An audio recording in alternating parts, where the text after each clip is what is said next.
I'm Jason Sylvia, and this is the Creative Capital Show. A show about creative people and how those creative people turn into entrepreneurs by taking their creativity and turning it into a business and facing all the trials and tribulations along the way.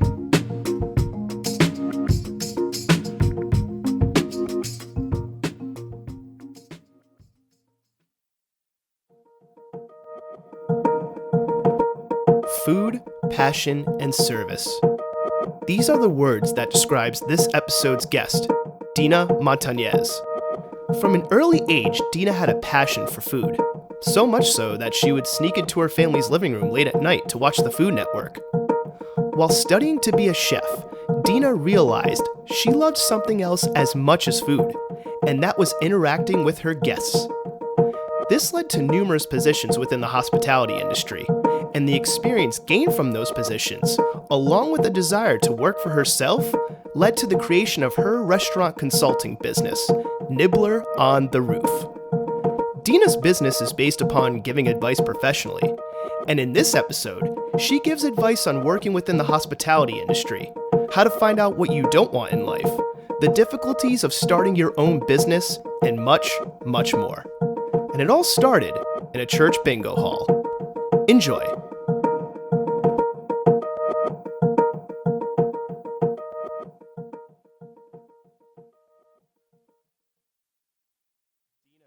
If you don't mind just diving right in, for those that are listening who are not from the Providence/Rhode Island area, who are you and what is it that you exactly do? Sure. So I'm Deena Montanez, and I am a restaurant consultant. So I own a company called Nibbler On The Roof. I have spent my entire career in the hospitality space. I've done everything from restaurants to events to hotels, and absolutely loved all of it. But food and beverage is my true passion, and that's where I found myself ending up. I grew up in Rhode Island, and I was one of those people that never thought I would settle in Rhode Island when I was older. And then I left for college. I traveled a ton. My boyfriend, now husband, we have backpacked through many, many countries, I think 15 maybe at this point. And after seeing all these amazing places and leaving for a long time, I was so excited to come back to Rhode Island. You don't realize what you have until it's gone. And we just live in such an amazing little place. And I absolutely love it. And now I have this incredible opportunity of bringing my expertise and my professional life, mixing it with the passions of my personal life and traveling, and just the culinary scene all over the world that I've experienced, and bringing it to other people and into their restaurants. And that's kind of where I'm at now. So I started this company in 2020, which, is such a good year to start a brand new business. Of course, yeah. It's a good year to start a podcast, good year to start a business. Definitely not a challenge at all. No, of course not. So, I just kind of got to the point where I felt like I had done pretty much everything I wanted to do when it came to working for other people. I had learned a lot from a lot of really amazing people in the industry, and I am one of those people that's just not meant to punch a clock for others. And I think I kind of realized that over the last couple of years, spent some time figuring out how I could tie all of my experience together, and my passion for helping restaurants, and this is where we landed. Well, let's go back to the beginning then. So how did you get into the restaurant industry and the service industry? Was it from a passion for food in general? Was it it was like one of your first jobs? And I do want to go into all the different positions you've had in the restaurant industry, but what started that all that, just getting into the industry in general? Sure. So when I was really little, I became obsessed with cooking. My mom, I'm the youngest of 4 children, and I was constantly attached to my mom's hip, and she's kind of Wonder Woman and worked 2 jobs and still came home and made dinner for all of us every single night. And I just learned from her, I love her, and Mom, I'm sorry if you hear this. She's not the most amazing cook in the world, but she always put a great meal together, and she taught me so much, especially when I was young. So that was kind of my first dip of the toe into cooking. And then by the time I was like 8, I would secretly sneak into the living room and watch the Food Network all night.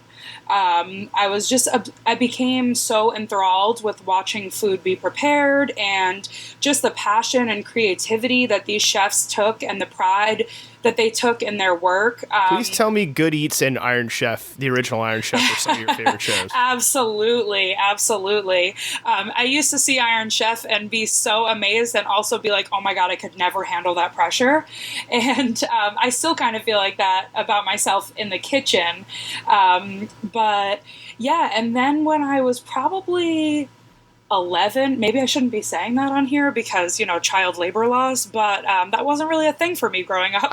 Statute of limitations probably has gone through, whatever.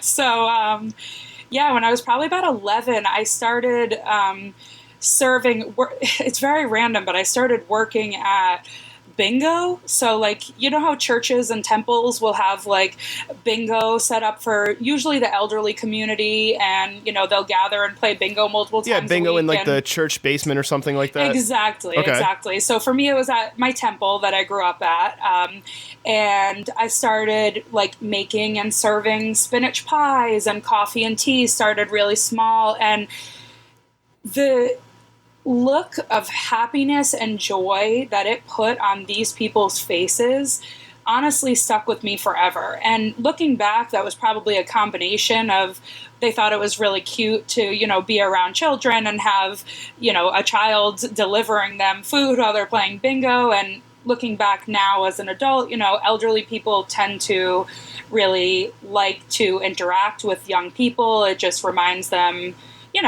about good in life and whatever. So that just really stuck with me, the amount of joy that it brought them. And then I kind of started bringing that home. And every time I would cook something that was delicious, and trust me, it was not always delicious when I was that young, I loved serving it to my parents and my siblings. I loved it so much. I didn't care about the compliments, and I just love seeing how happy it made them. And I think that my love of food and beverage and the joy that it brings people in general just kind of stemmed from there.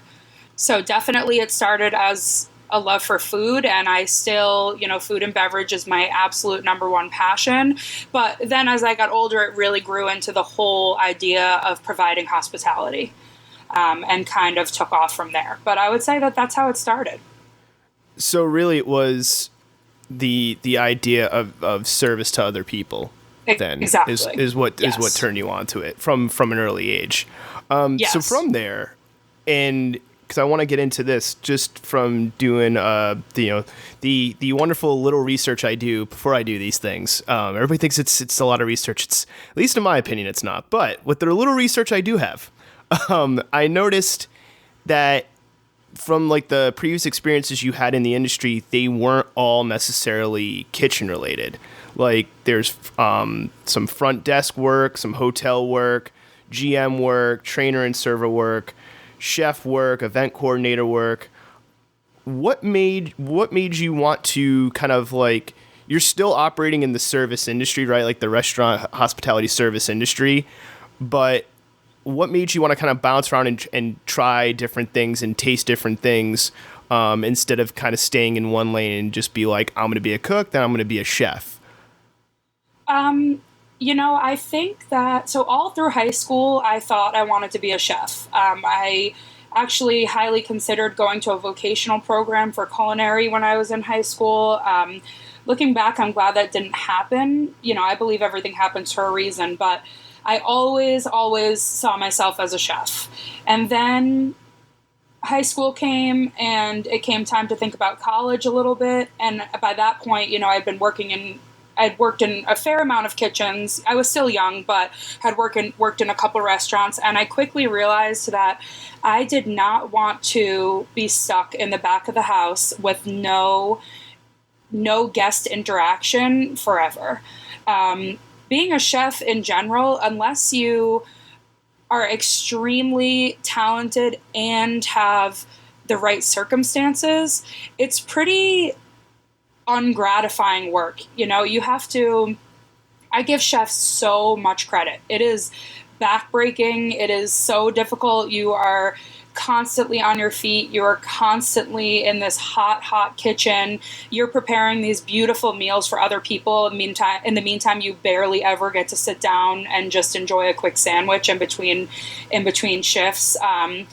So I just kind of was exposed to the not so glamorous side of being a chef, and none of that scared me. I'm not afraid of hard work by any means, and I've worked in the back of the house for a very long time, so it wasn't so much that, but it was that combined with not being able to interact with guests and with the public, and I realized that I really enjoyed that part of hospitality, and I really didn't want to give that up.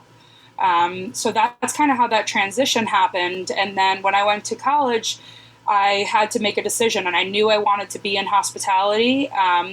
I didn't know exactly what aspect of hospitality I wanted to be in. And I'm really glad that I took the course that I did, and now I've dipped my toe into, so many aspects of the industry, because I think that that's what shaped me as a professional and shaped my experience to this day.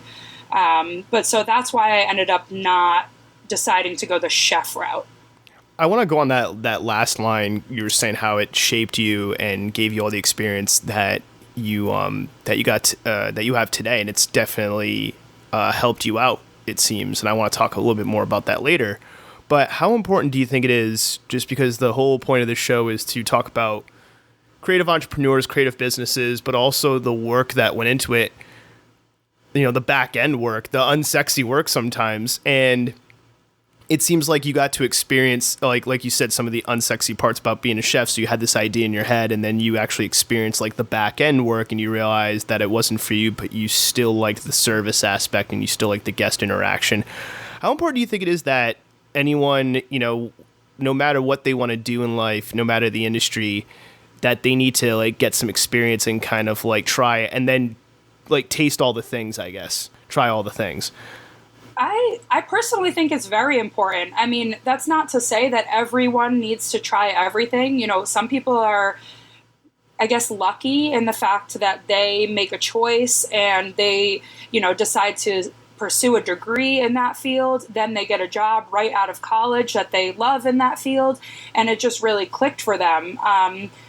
But I don't think that everybody is necessarily, if you want to call that lucky, that wasn't the path for me, and it's not the path for a lot of people. So I do think it's important. I mean, we are all evolving and changing and growing as we get older, and I don't even recognize myself from 5 years ago, never mind 10 years ago. And I think that every time you take a chance and you try something new, you learn the good and the bad. And it's just as important sometimes to learn about what you don't want versus what you do want. Because if I hadn't tried to work in restaurants, and if I hadn't taken culinary classes, I would have pursued that course of being a chef, and then I would have put all my eggs in that basket, gotten there, and then realized what I know now, which is, wasn't the right thing for my particular passions. So I think in any industry and any business that you're starting,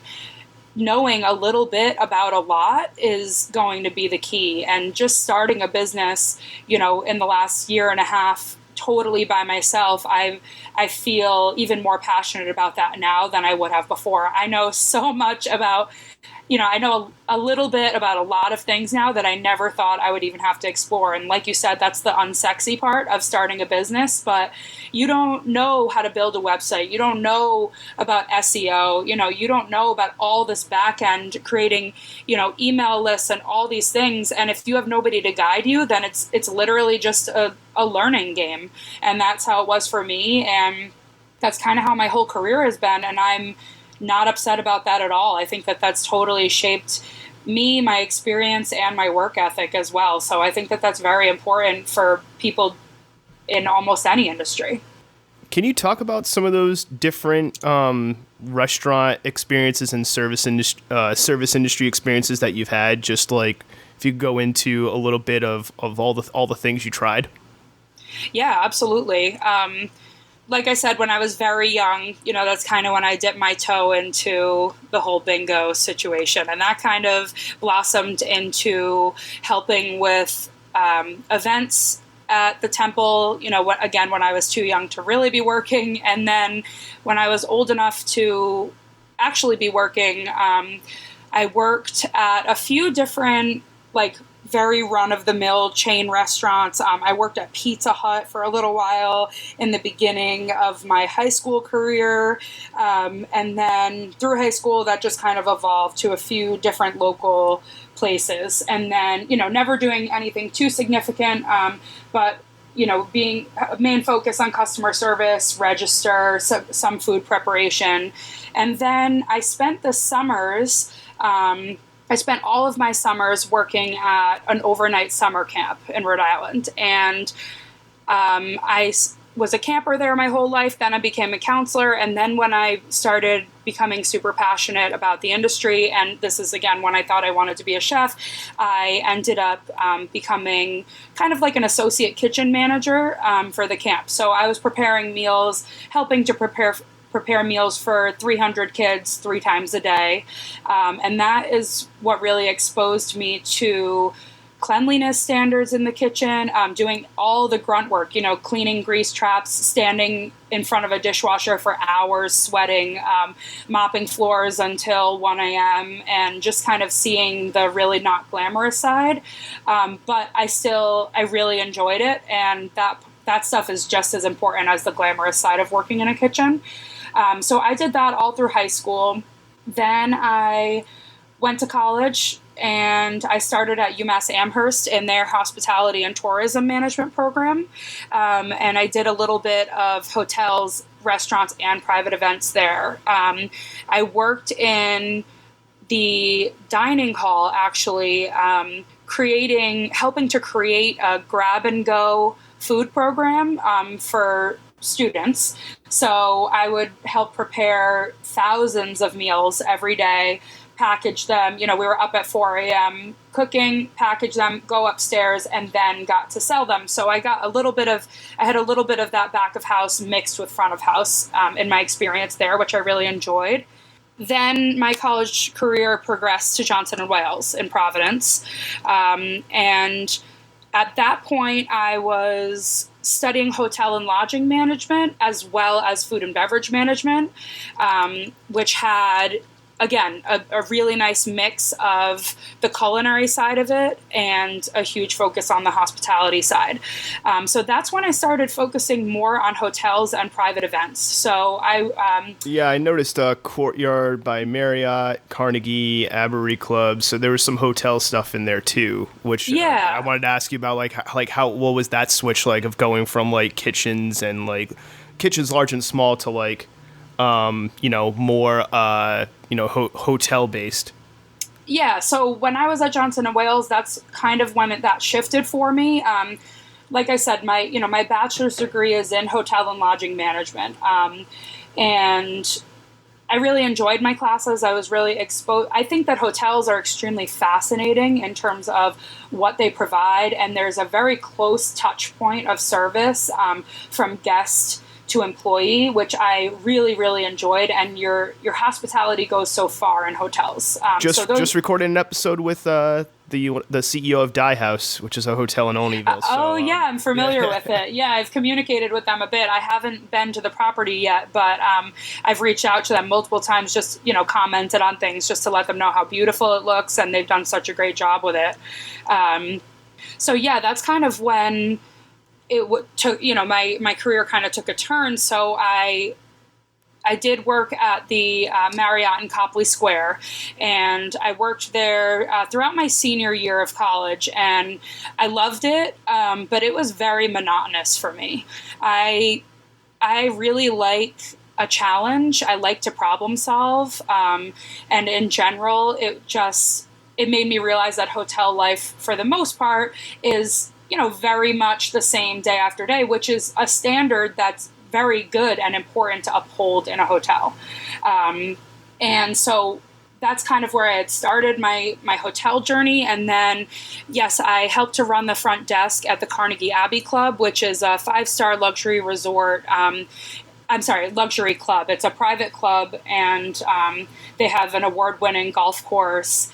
And I really loved that. I loved the luxury 5-star side of it. I really liked that guests were coming in with extremely high expectations, and I was going to do everything I could to exceed them. And, these are people that are very, very wealthy and are used to the best of the best. And they would, come in with cars that I wouldn't even know how to drive. And I just really, really loved interacting with them. And like I said, the fact that their standards and their expectations were so high just felt like a challenge for me that I couldn't wait to take on, to meet their expectations and exceed them. And I think that I did that there. And I took a lot of pride in my time there. I was not there for a long time, but I learned a lot, and it was a really cool experience for me. Speaking of high end, you were a server at Hemingway's, weren't you? Yes. Yep. I was there for 3 years.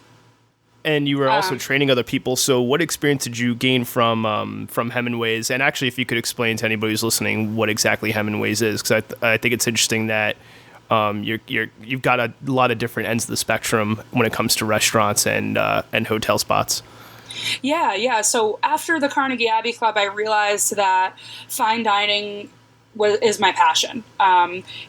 And so there were some things in between that and Hemingway's. But if we're touching base on Hemingway's, so it's a fine dining seafood oyster bar.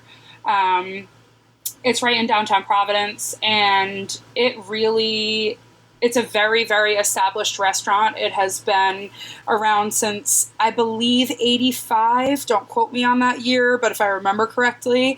And it is in the Brown School of Public Health on the bottom floor. So, and Hemingway's is owned by the Newport Restaurant Group as well. So I learned a lot, under my general manager there, and also working for a locally owned, I definitely wouldn't call it a chain, but, a locally owned restaurant group, which was also an employee-owned company. So there are a lot of really wonderful procedures that they do, not only just at Hemingway's individually, but Newport Restaurant Group as a whole. But definitely Hemingway's allowed me to fine-tune some of the service steps that I was providing, because I had plenty of fine dining experience before Hemingway's, but a lot of things that they do are are a little bit more formal or more by the book, because it is a large restaurant. There's not as much leeway as far as compared to some of the smaller bistro type places that I had worked before. I was going to ask, you were a GM at Bezos Kitchen and Cocktails, which that seems to be upscale, but it's more of an independent spot. It's not owned by a restaurant group, right? And you were a GM there.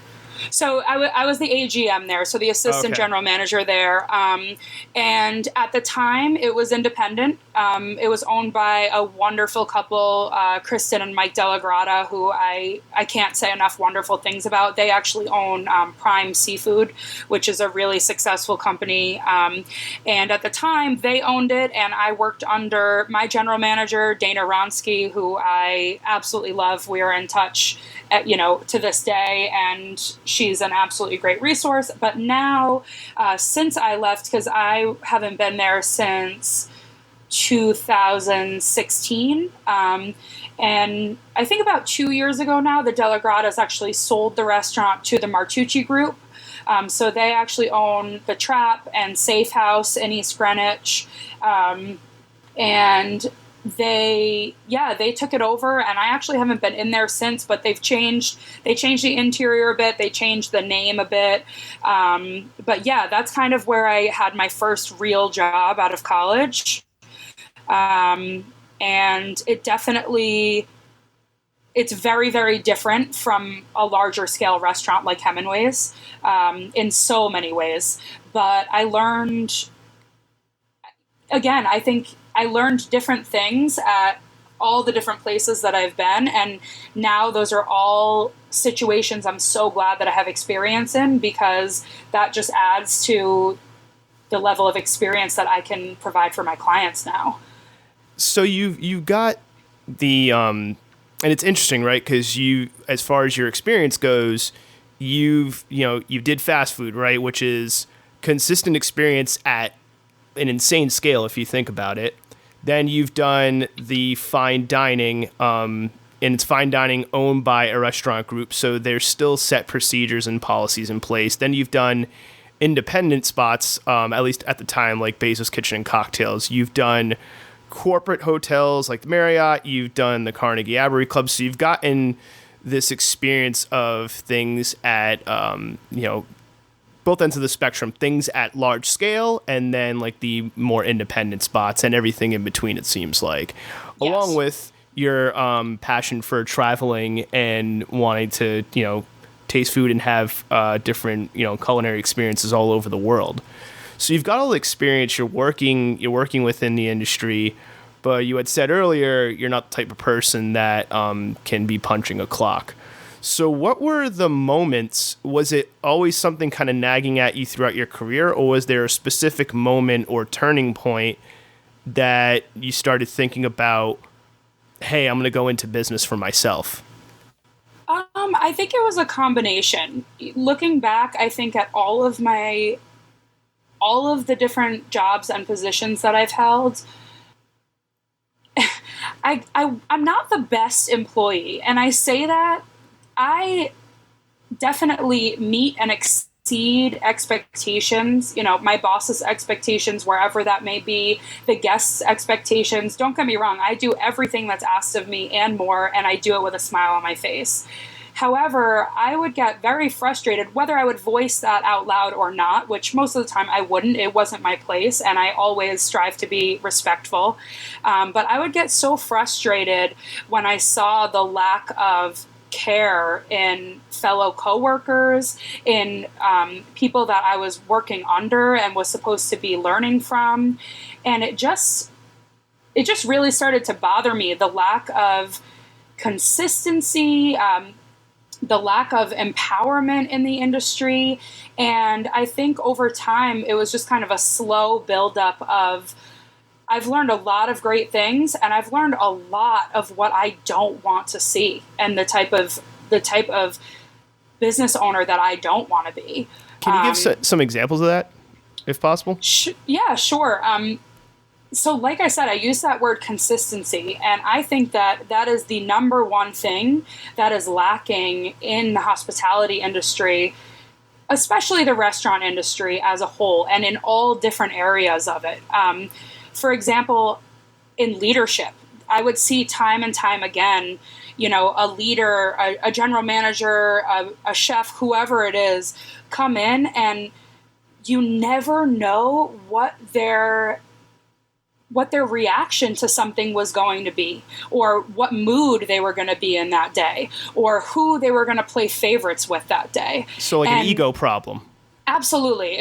An ego problem, also combined with a lack of attention to detail and a lack of introspective work. I think that the majority of professionals don't take a look at themselves and say, how did I handle that situation, and how could I handle it better next time? And how did that situation potentially make not only the employee that was directly involved, but the employees all around? How did it make them feel? And that was my biggest gripe.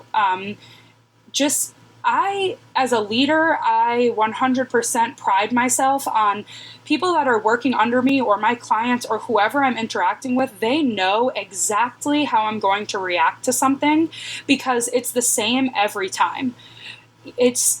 always calm, and it's always coming from a point of understanding. And don't get me wrong, when a decision needs to be made, I'm not afraid to be that person. But you better believe that I'm going to be as courteous to everybody involved as I possibly can be. And you also better believe that I'm going to stand by my decision. Because as an employee working under someone, there's nothing worse than being told to handle a situation a certain way. You handle it that way, and then they ask to speak to your superior, and your superior then backs off on how they said they would like it to be handled. That is something that's extremely frustrating, and just really became frustrating for me as an employee working under someone else. Consistency in the back of the house as well. I mean, consistency across the board just became my biggest issue with the situations professionally that I was put in.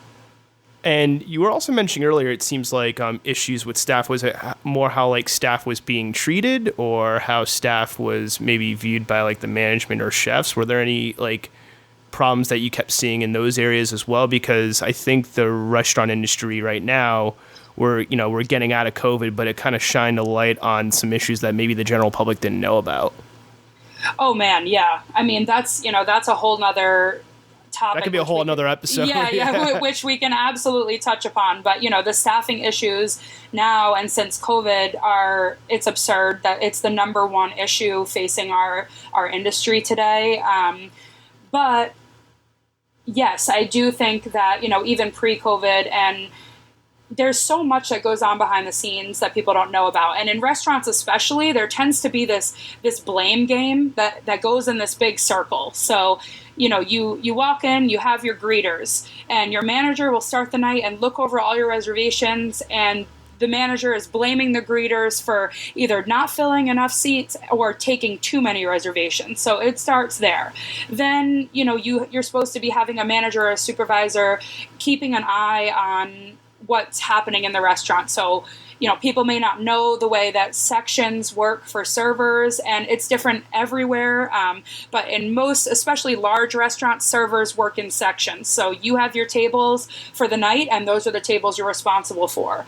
And depending on the restaurant, some tables are more desirable, some are less.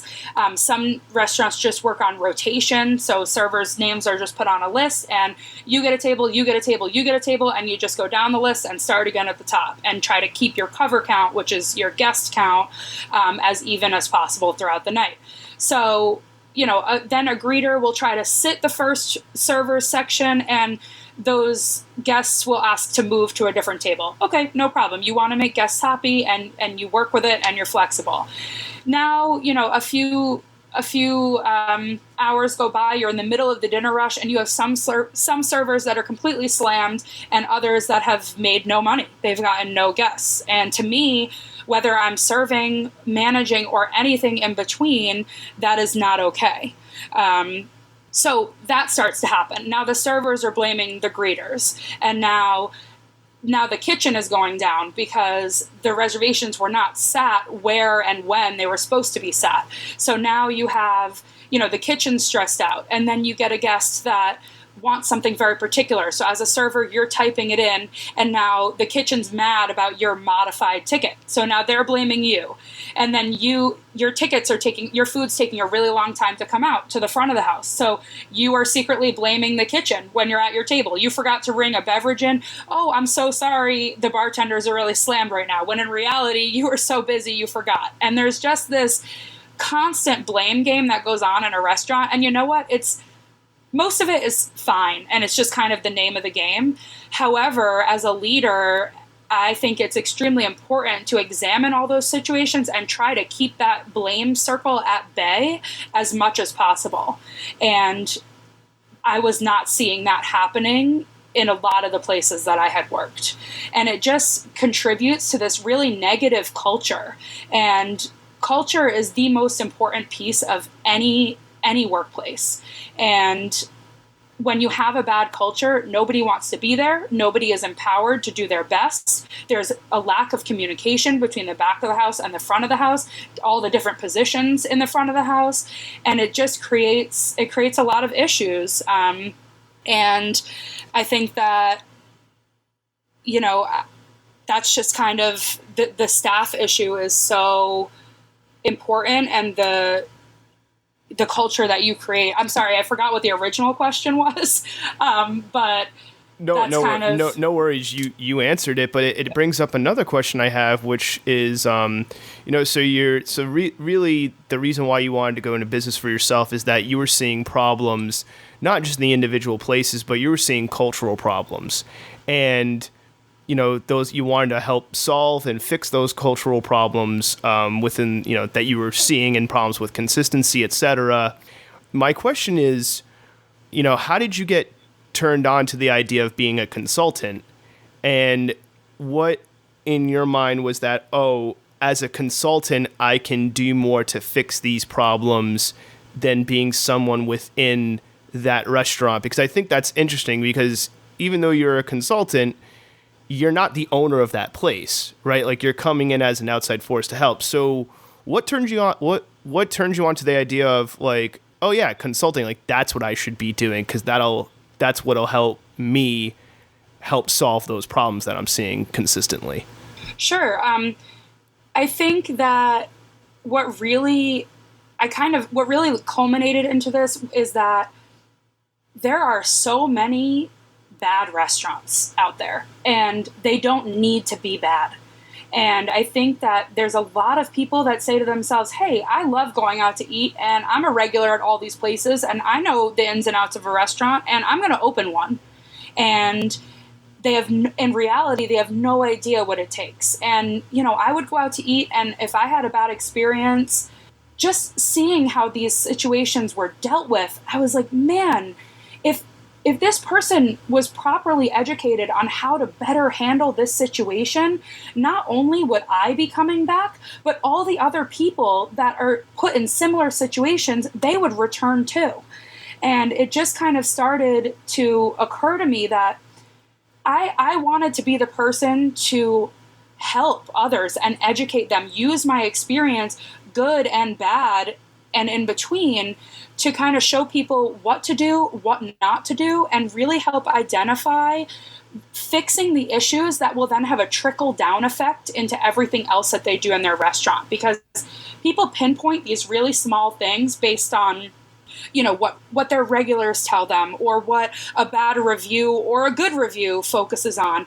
And they become so hyper focused on these small things that they forget about the bigger picture. And they forget that, if you make these changes, for example, in your leadership style or your management style, and you are consistently handling similar problems the same exact way, not only is that going to empower your staff and create a better environment for them, but it's also going to tell your guests that they can expect to be treated a certain way, no matter if their experience is the best they've ever had or if they were a little bit disappointed. And every single guest that comes back contributes to your bottom line. And then when we've made people happy and we have this guest base, then we can work on expanding it. And then we can work on, okay, how can we save you money and how can we increase your sales? So I just felt really passionately that I had a lot of experience from a lot of different aspects of the hospitality industry that I was able to pull together into a restaurant-focused business. And, I've never been interested in owning my own restaurant. I've never been interested in being the GM of a restaurant. I take so much pride in the industry, and I want to help people, restaurant owners and managers and operators. I want to help them create that same pride in their establishment. So I think that's kind of how it came down, how it all boiled down to being a consultant. I don't want to be locked into one location. I want to be able to work with a little bit of everything. And I didn't want people to, and I wanted to make my expertise accessible to a lot of people and not just have it concentrated in one restaurant. So I guess that's why. What was the point of no return for you? Because I think a lot of people, like, they think about starting their own business, right? They think about going off on their own, but it's one thing to think about it and ruminate on it, and consistently try to talk it into existence. It's another thing to make that leap and to actually go out and do it. So What, in your opinion, for you was the point of no return where it's like, oh, this is real now. Like, this is happening. Like, this is this new life I just started. Like, this is a thing now. Yeah. The most recent restaurant that I was working at, and I'm not going to mention what that was, but I had gotten to a point there where I left so many shifts crying. I just was so frustrated by the way things were being handled. I was frustrated at the lack of appreciation for myself and my fellow coworkers. And just, I was like, oh man, I know how hard I'm working, and I know how happy my guests are when they leave. And I also know that there are a lot of people I'm working with that are not even close to pulling their weight or meeting expectations, and nothing's being done about it. And I was just really unhappy. And, that last time that I was crying, I called my husband, and I hadn't even left work yet. And I said, I can't do this. I can't feel like this anymore. I'm a really happy person. And at the end of the day, I pride my personal and my professional life on making other people happy and exceeding their expectations. And I felt like the life was being sucked out of me. And he said, just quit.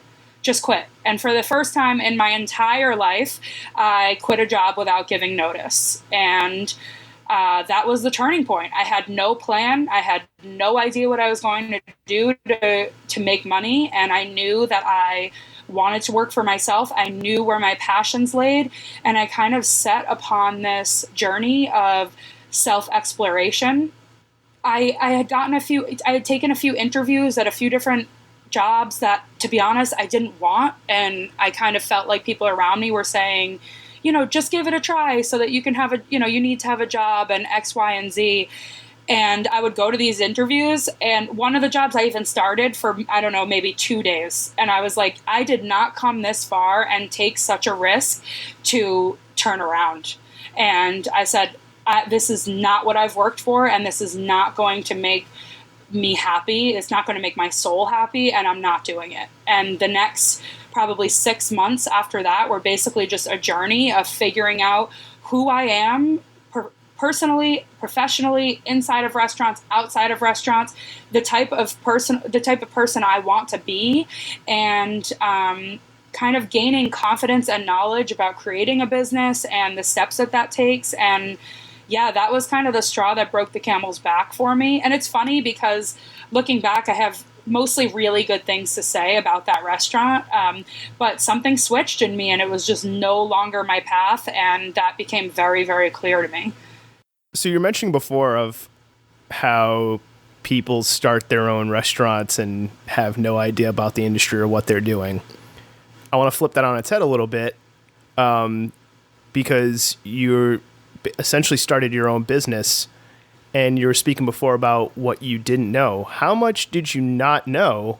And was it more just personal learning? Like, what were those challenges? Because, this is some of the more tactical stuff I want to get into, because I think this is the things that people don't necessarily talk about. Like, they just post on social media or they make their website, and then it's like, oh yeah, I was always at this level. And it's like, no, you had to do something to get to this level. So yeah. What you're saying that it was a journey. What, if you can go through the journey of just starting your own business, especially all the things you didn't know, and, what were some of the mistakes that you made, and what were some of the things that were just from inexperience, just what were those challenges like? Yeah, absolutely. I mean, it's definitely a journey, and it's still a journey. Don't get me wrong. I'm on this podcast, and I've had clients, and I own my own business, and I am running it, but every day is a challenge. And I think especially at the beginning, for me, it wasn't the industry knowledge. I knew I had that, and I felt confident in that, and I knew that I could speak on and improve upon all of the things that I was going to promise to my future clients. You had the restaurant industry toolbox. Exactly. I should say the service industry toolbox, really, because you were going all these different places. So you're adding tools to that toolbox. You had a toolbox for that, but not a toolbox for, maybe I'm guessing, like the business, like actually running your own business side of things. Exactly. So that was the challenging part, was learning, how do I create a website? Okay, let me do research on the best platforms to use. What are some of the easiest, but still are going to give me these these capabilities that I'm going to need down the line. Okay, I have a website now. How do I take payment from people? How do I create an email list? How do I find leads? How do I, there's so much that goes into it. Okay, what kind of content am I creating? All right, I have no idea how to create a reel, on Instagram. I have no idea how to video something and make it look appealing. So I would take I took, food photography classes. I've taught myself so much. So it's just kind of this, all the tactical things that go into creating a business. Okay, do I need an LLC? How do I go about that? Who receives my mail? What is a registered agent? Like, I didn't know any of these things, and I had nobody to turn to. And I did actually end up hiring a business coach, which was a really scary investment for me because I had no income coming from my business, and it was a multi-$1,000 investment. And it was one of the best decisions I've made so far. I think that a huge mistake that people make when they start a business is thinking that they don't need help. In reality, if you invest in yourself, which is the best investment you will ever make, is in yourself and the future of your business, then that is something that pays for itself tenfold, not just in income, but in time. The amount of time that it will take you to learn something, when if you had just asked the right coach or professional for help and invested in their services, you would be leaps and bounds ahead of where you would be if you tried to do it yourself. So I think that the tactical side of it was the most challenging, and is still a challenge for me sometimes. I still reach out to my coach and say, I created this landing page, for example. Now, how do I go in and edit this landing page? There's just these technical pieces of starting a business, that all this stuff that happens behind the scenes that you don't learn about or realize you need to know until you need to know it.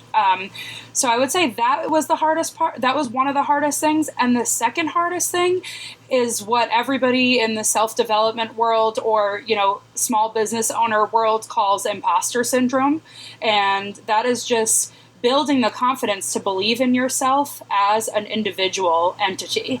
And that's still, every day it's a struggle. And people, even the most successful people in the world, they still talk about this all the time. They talk about the fact that they have days where they don't feel like they're as valuable as they hope to be. They have days where they have to look in the mirror and say, you are worthy of teaching people what you have to offer, and you are worthy of owning this business and running this business. So I think that there's a technical side of it and this really mental side of it too. And people really don't talk about that very much, but everyone has their good days and their bad days. And on those days that you're struggling, how do you learn to show up as your best self, not only so that you feel empowered, but so that you are also empowering the clients you're working with?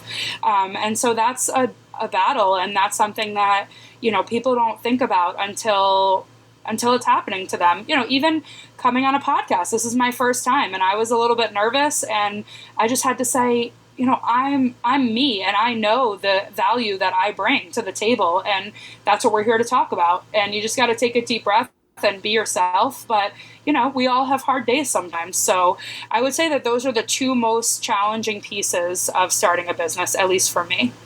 Hey, you could have fooled me. Sounds like you've been on podcasts before. So, hey, thank you. as somebody who's has only done 10 episodes of a podcast so far, I know the feeling. It's the blind leading the blind leading. Exactly.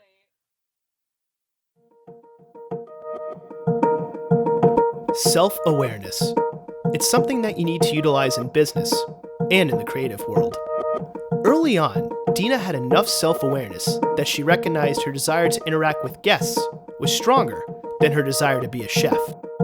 Later, her self-awareness kicked in again when she recognized that she was not the best employee and that she needed to go into business for herself.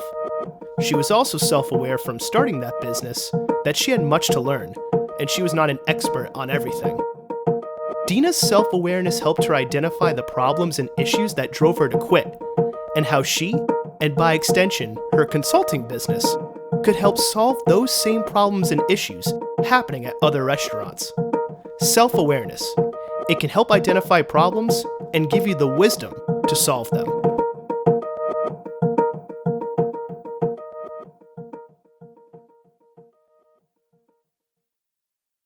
I think it's interesting that you mentioned imposter syndrome, because I have a number of questions here, but I'm just going to jump to this one because I think it's poignant when you were talking about the imposter syndrome and things like that. So it's a two-parter. First part, what does a consultant, just in general, in your opinion, actually do?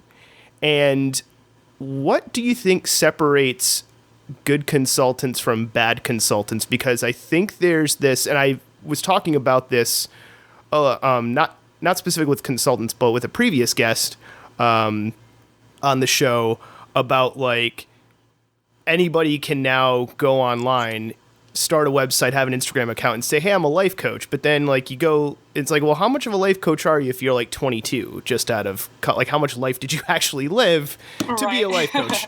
You know what I mean? Or you know, you see some accounts where they're just like posting like just like random business. I don't know. Like I think the one I mentioned before was a lion does not listen to the opinions of sheep, and like they put it with like an actual picture of a lion behind it. You're like, what the hell? Like that level of corniness. And I'm assuming just with like life coaches and business coaches, there are probably cringeworthy consultant accounts as well. So with that being said, what in your opinion does a consultant actually do, and what separates a good consultant from a bad consultant? In case somebody's listening to this right now, it's like, maybe I should hire a consultant. Like, what are the things to look out for? So what do they do, and how do you in your opinion, what does a consultant do, and also in your opinion, how do you separate, or how do you see the good consultants from the bad ones? Sure. Well, I think in a nutshell, a consultant, regardless of your industry, will come into your business, try to get, the big picture and offer their guidance and perspective and provide reasonings for their opinions and what they think you should do. I mean, that's kind of the simplest way that I could summarize being a consultant. And I think that going off of that, what a good consultant will do is take a genuine interest in your business, number one, and number two, when they approach the consulting process, they approach it from a customized perspective. So, for example, when I come into a restaurant, I'm looking at every single thing that restaurant has to offer, not only that I could see with a naked eye, but also what is the background of the owners? What's the background of the managers? Where are they sourcing their staff from? All of these things, what is their culture like? All of these things are extremely important when you go to provide guidance for execution, because no two establishments are the same. And I would imagine, I don't know what consultants in other industries do, but I would imagine a good consultant in any industry would take this kind of customized approach. And to answer your question, a bad consultant probably has a one-size-fits-all kind of very measured, routine advice that they give. And whether or not it's in some industries, that's probably more okay. Financial industries or industries where they have, very, very structured benchmarks. In hospitality, for sure, that would never work. And so I think that, to keep your eye out for someone who's not taking a genuine interest in what you've created, what it took you to create up to this point, and what your goals are. Some of the first conversations that I have with my clients are, where would you like to take your business? What are your goals? What do you want to see happen in your restaurant? How do you want people to feel when they come in your restaurant? So I think taking a customized approach and a genuine interest in your client and what kind of led them to their business structure now is something huge that you want to look for in a consultant. And what makes you stand out from? I'm assuming. I mean, I don't know. I'm nowhere near an expert on the restaurant scene in general in Rhode Island, culinary scene. So I'm going to assume that there's other restaurant consultants. And nowadays, everybody's competing kind of on a world stage with social media and everything. What makes you stand out, from other people? Because I think that it's a game of standing out and showing what is unique about you. And you were talking about that earlier. So, what makes you stand out? Yeah, absolutely. I think there's a couple things, but I think that the biggest thing is the well-roundedness of my experience. Like I, kind of touched upon earlier, when you've done everything from fast casual to fine dining, from independently owned small places to more corporate large restaurants, you have this well-rounded approach that someone who has worked in the same restaurant for 15 years, that's absolutely wonderful. And that shows longevity and that shows investment. And I think that there's nothing wrong with that. But it definitely brings a different approach than someone who has kind of seen it all. And don't get me wrong, I have not seen it all. I am not perfect. I am not the most experienced person to ever live in our industry by any means, but my experience and my perspective will never be the same as the person next to me, number one. Number two, I think that my age and the fact that I am technically a millennial and I grew up with technology, and not just technology, but seeing the boom of technology and hospitality kind of come together and merge. I think that really provides me an advantage over someone who maybe has more years under their belt, but they don't have the same full-scale picture of the restaurant industry in 2021 than I may. I also think that the traveling that I've done, because when I travel, it is with a purpose, which is to experience food through culture.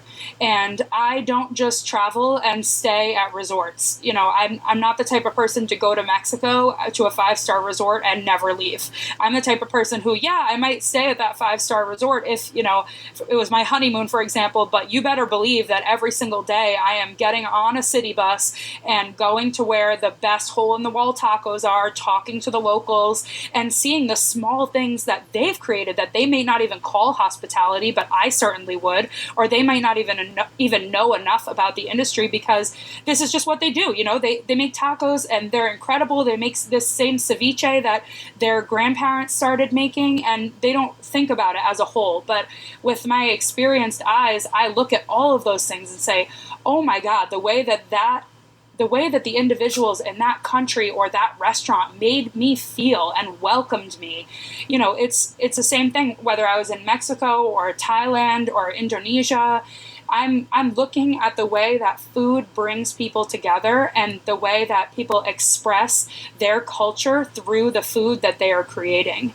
And those feelings and those, I don't want to use the word vibes, but those vibes are things that can translate into any restaurant around the world. So I think that experience makes me unique as well. Now getting into, kind of like the business of what you do and a little bit more specific in the tactical of restaurants, I want to ask this question with a quote from a previous episode. Yes, this is some shameless self-promotion on my end. So from the episode I did with Jen Davis, she said something really interesting, was, on a given night in Providence, you can follow the Cisco truck and you can see X amount of restaurants and they're all getting like the same like food and ingredients. What is your thoughts on that statement? It seems like it's true. And the reason why I asked that I made that quote and I wanted to ask that question is, that seemed like, what are the factors of a good restaurant versus I want to say good and bad, but I guess a well-performing restaurant versus a a restaurant that's not performing as well. And I wanted to use that quote to kind of set it up, because I thought that kind of blew my mind a little bit, especially for a city that's known for its like culinary prowess like Providence is. Yeah, I mean, first of all, I totally agree. I totally agree with that quote. That's totally true. With that being said, the Cisco truck could be delivering anything from to-go items, to-go boxes and things, to prepackaged lobster. And so, yes, you can follow the truck. I totally agree with that. And a lot of restaurants are getting the same exact ingredients. However, there are some exceptions to that, but I totally agree. And wow, to answer your question of what makes a good restaurant versus a bad is a pretty loaded question, because there's so many things that go into it. But in general, I think that pride and taking pride in the product that you are serving and making that visible to your guests and those that are consuming your product is huge. I mean, the sad reality is that a lot of people, maybe 50%, don't know a good pizza from a bad pizza unless you tell them, or don't know a good pizza from a bad pizza unless their menu is giving specifics about their homemade dough and their house-made sauce and the blend of cheese that they're using. Because a lot of people, you put two pizzas in front of them, one can be this thick, oily pan pizza with, the crunchy edges, and one can be this, drier, not dry in a bad way, but drier in a sense of not an oily pan pizza style, fired in a brick oven, and they're not even going to know the difference unless they see the pride that you've taken in your product visible elsewhere in your business model, if that makes sense. So I think that's huge. Where you're sourcing your ingredients from, the menu layout, the number and variety of items on your menu, the pricing, your dining room layout, and again, I'm going to use my favorite word, which is consistency. If someone goes there one day and has an amazing meal, then they're bringing their friends and they're telling, their significant others, and now they've come back with a huge group and nothing was like it was the first time, they're not going to come back. And not only are they not going to come back, but they're going to tell everybody else not to come back. And now their expectations are so let down. And, in the industry, your reputation is everything. And every single person that walks in and out of your restaurant contributes to that.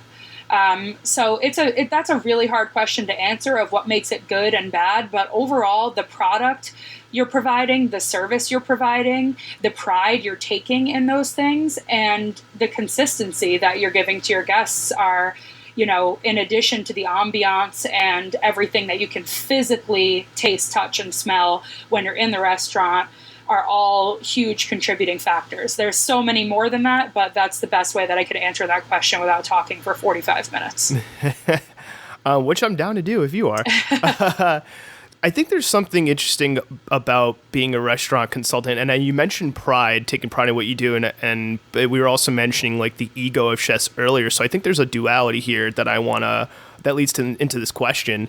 How do you get new clients, in a sense that that restaurant owner or whoever's running that restaurant has to admit that there's a problem for them to even reach out to you? Or do you reach out to them? Like, they have to admit that their business is not perfect. And it's almost like that whole, how, like you're calling somebody's baby ugly, essentially. Yeah. So I think that's kind of interesting. Like, how does that whole process work of you getting clients? And can you even promote yourself in the fact that you helped X restaurants? Because I would think maybe the restaurant doesn't want to admit publicly that they need that help. So if you can go into that process a little bit, because it's interesting, like, yeah, take pride in what you're doing, but then if you're too proud, then you can't see that there's a problem. Yes. You know what I mean? And like for that, and it takes a lot for that restaurant to admit that there's a problem, and that's how you get business.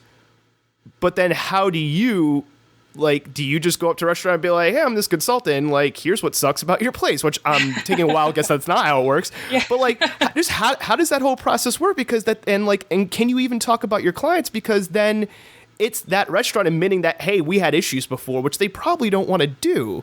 Right. So it's like this weird paradox that if you can go into that a little bit, because I think that part is interesting. It's like, can you promote the people you've had, yes or no? And how do you get clients when the client has to admit that their place, like, maybe it doesn't suck, but their place has issues? So that whole paradox to me is really interesting, if you could go into that.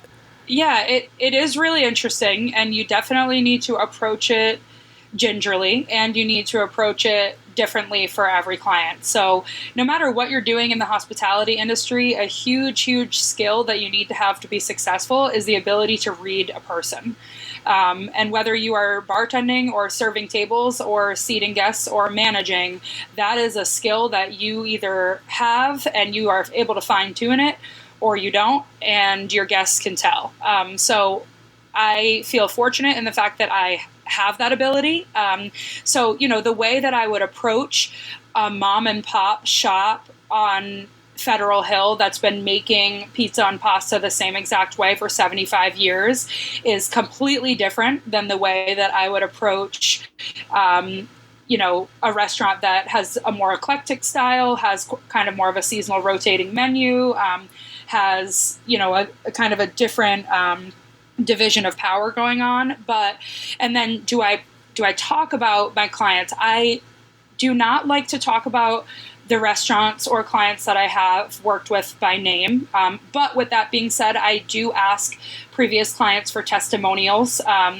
It's important that potential clients understand that there's nothing wrong with getting help. And not only is there nothing wrong with it, but it's going to be a great, great investment for them in the future. And also that they're not alone in this journey. So, these client testimonials kind of provide that, that confidence in their decision a bit. But yeah, it's difficult. So a lot of the clients that I've worked with, most recently, like the last couple months, some of the packages that I offer are just social media or digital consultation based. So there's a lot of people that I'll see on Instagram, and, people can follow me on Instagram, shameless plug, at Nibbler on the Roof. And I post a mix of consulting information and industry related topics versus, mixed in with things that I'm eating and food photography from either places that I've just personally dined recently or clients that I've worked with. So I'll reach out to people on social media. I have 1 or 2 restaurants that are so clear in my mind right now because they've been on my radar, and I know that their food is fantastic and their images on social media are not coming across that way at all. So, for example, in a situation like that, I'll approach them, either I'll DM them or I'll try to, if they don't have an email readily available on their website or on their social media, and I'll tell them, you have an amazing restaurant, your food is wonderful, I love your menu. So I'll definitely start with some compliments and naming some things that I am familiar with that they're doing really well. And then I'll say something like, I'm afraid that the quality of the food that you're presenting is not coming off accurately in your social media. And I think that if we work together, and I know that if we worked together, we could highly, highly impact your clientele base. We could expand it and make changes that are directly going to contribute to your bottom line. And so that's something that this day and age, that's how I found a lot of success in starting a conversation like that, because food photography in general, and don't get me wrong, I am not a professional photographer. I'm still learning and I'm still practicing, but food photography in general, or anything that you're going to ingest, your photography needs to be clear what it is that you are posting a photo of. And not only does it need to be clear, but it needs to be appetizing. And if you're putting a weird filter on it every single time, no one knows what the picture is of, and no one's going to want to come in to try it. And the whole point of social media is for free marketing and exposure. So that's kind of, one example of how I would dip my toe into a conversation.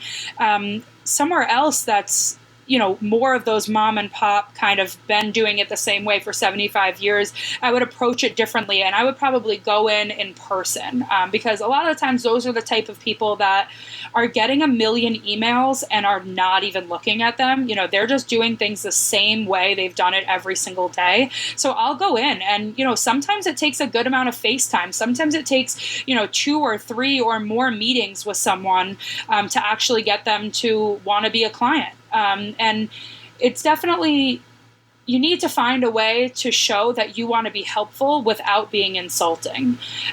So I definitely try to highlight the great things that people are doing, because I believe there's always good things to be found in any restaurant, in any situation.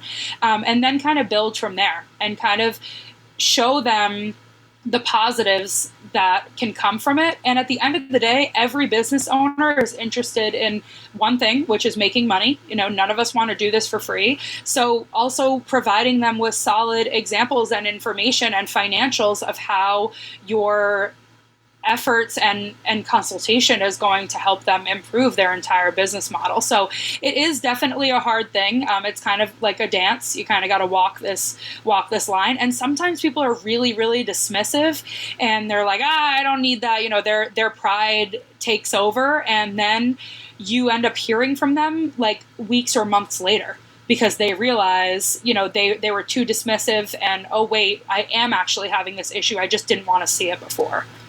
How do you handle, so it seems like that's how you handle pushback in the upfront of like the sales aspect of what you do, and like in the cold calling, getting leads, getting clients sense.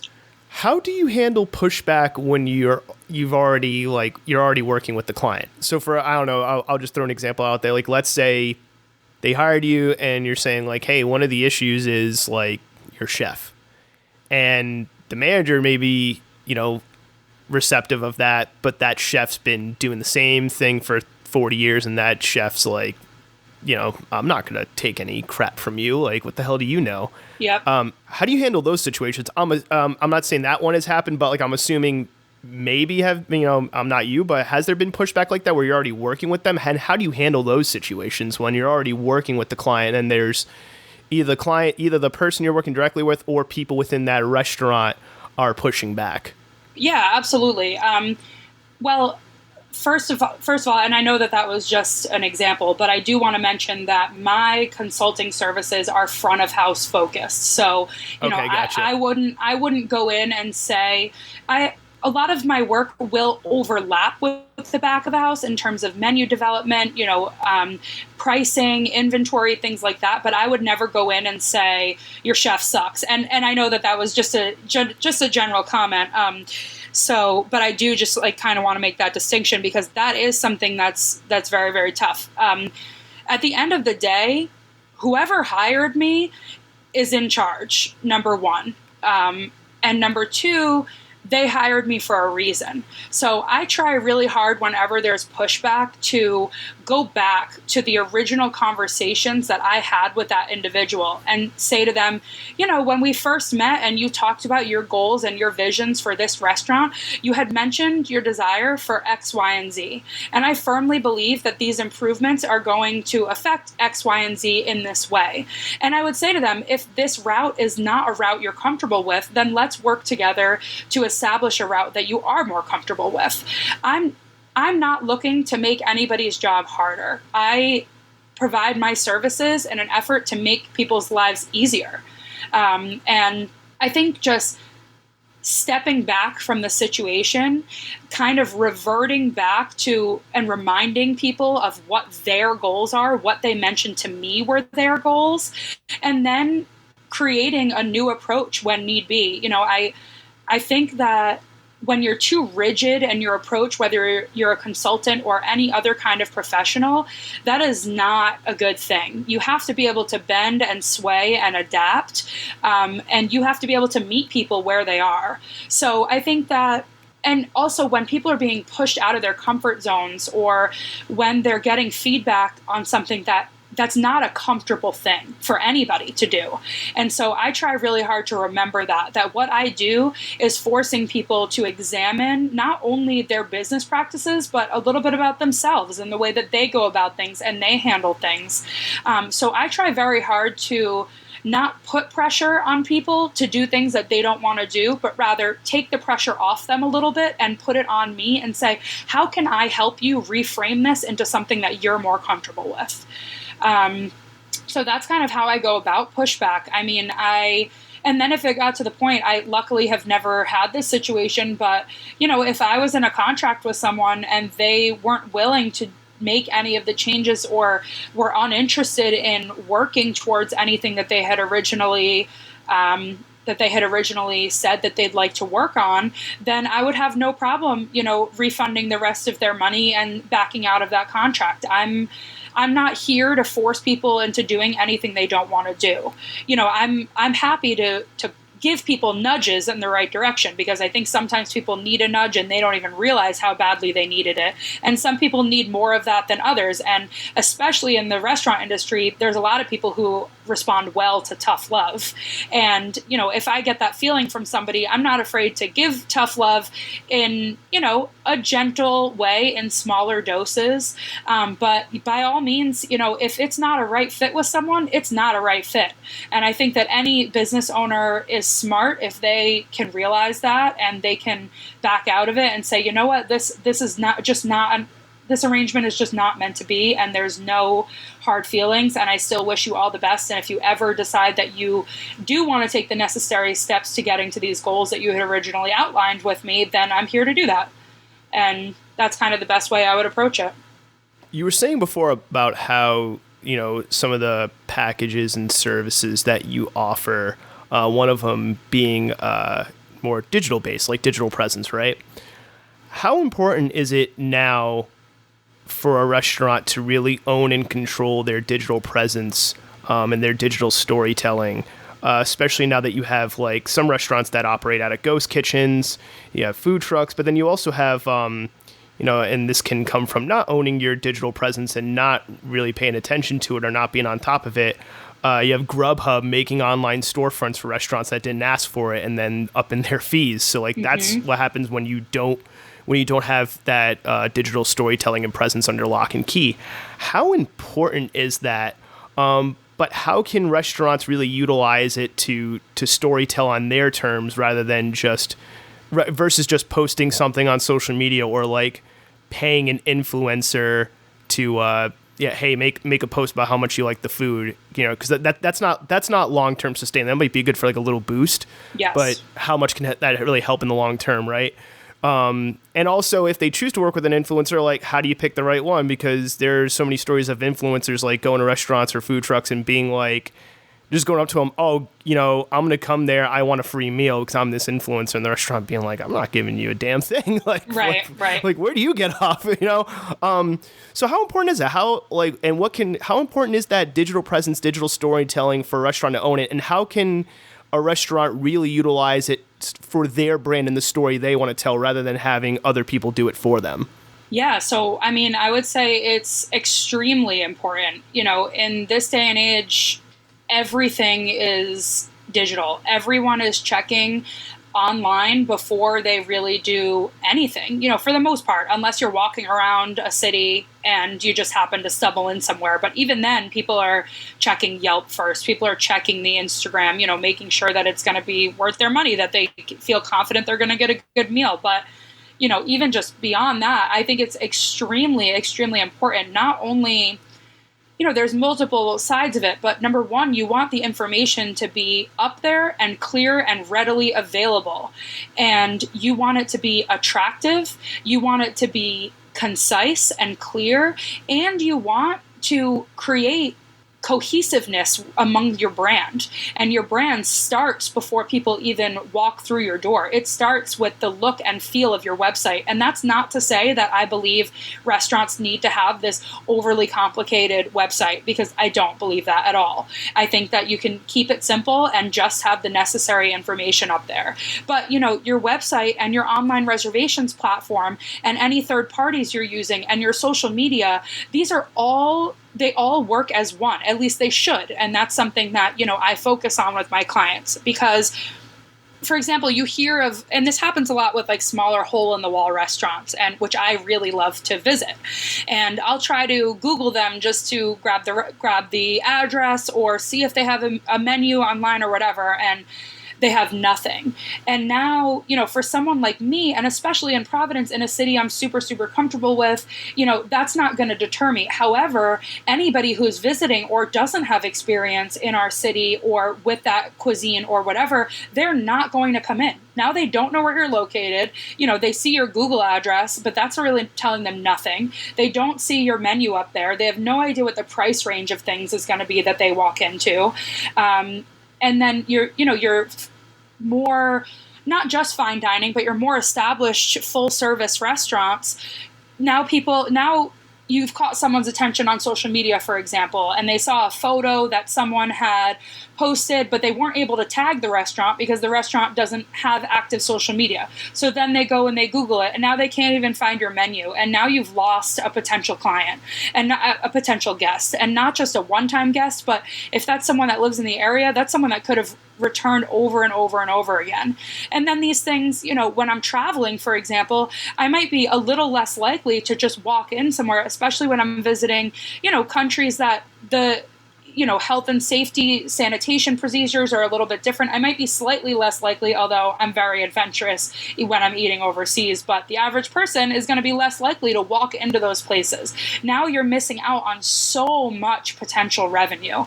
So I think it's extremely important to have a digital presence because that sets the tone before you've even walked into the restaurant. That says everything that some people are going to need to know about you before they've even stepped foot. And, that might be good and that might be bad. But if you're working with me, I'm going to help you make sure that it's good.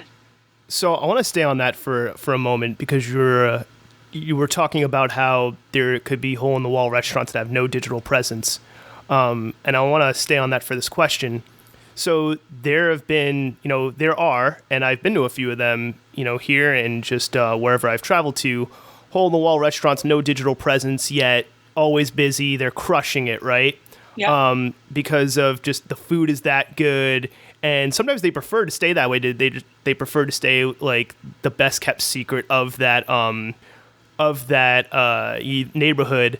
Yep. And there's been stories of restaurants getting like TV coverage, and then all of a sudden it almost ruins the business because it was too much coverage. Now everybody wants to go there, whereas before they were sustaining themselves by being that best kept secret. Yes. So what are your thoughts on that? And then the flip side of that, it's a two-part question. There have been some restaurants here in Providence, I won't name them, but I'll look at their website and I'll see their Instagram and everything's super slick and well thought out.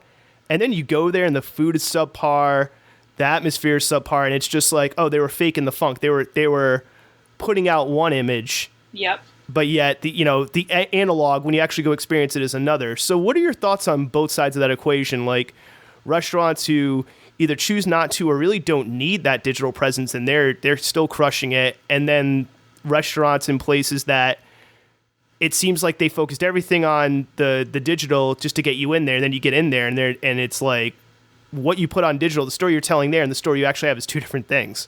Yes.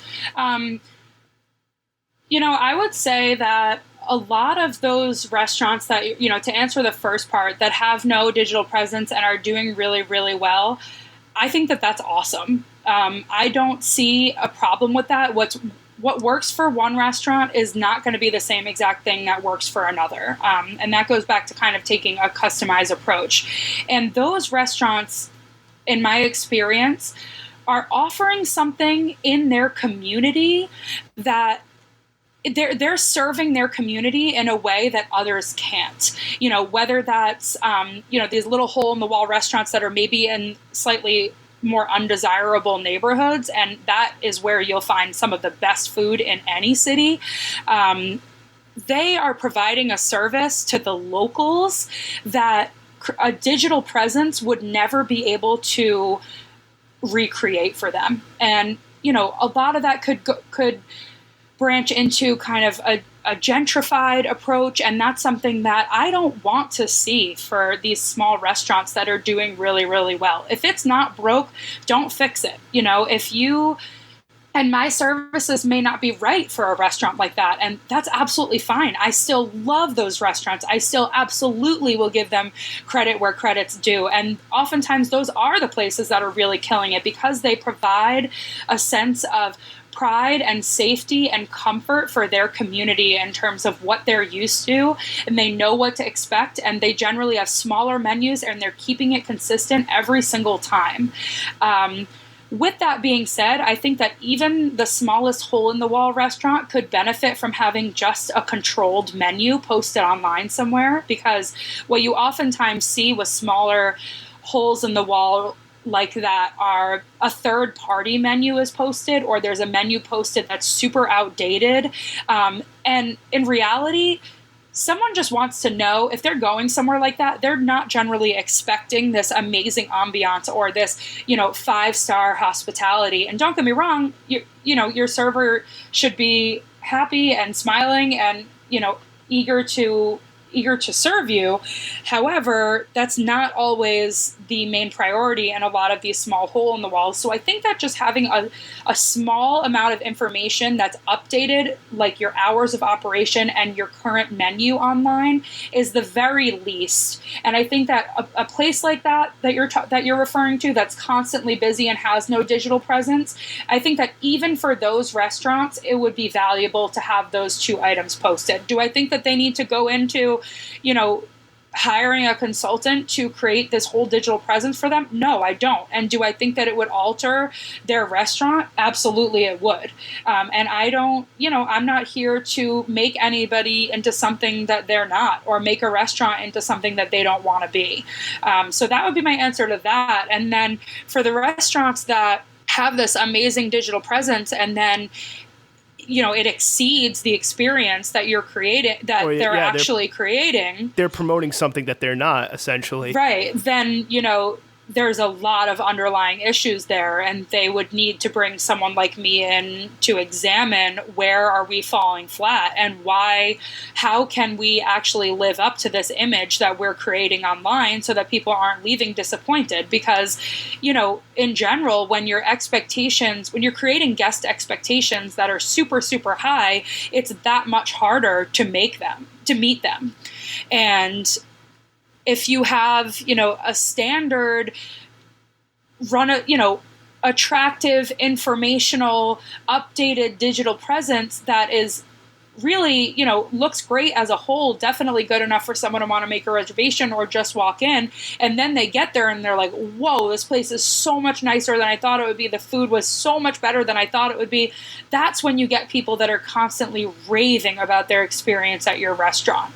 So I think it's a fine line, but for the most part, I don't see that happening too much. And when we get off the air, I would love to know what those restaurants are that you're talking about, because I'm sure in my mind I know some of them, and I'd love to hear your experience of that. But that just means that they're falling flat in a multitude of areas in-house, and those are the things that, it doesn't matter how good or bad your digital presence is. If someone does decide to come in and then they have a bad experience, those are the things that are taking money out of your pocket day after day after day, and those are the things that force businesses to close.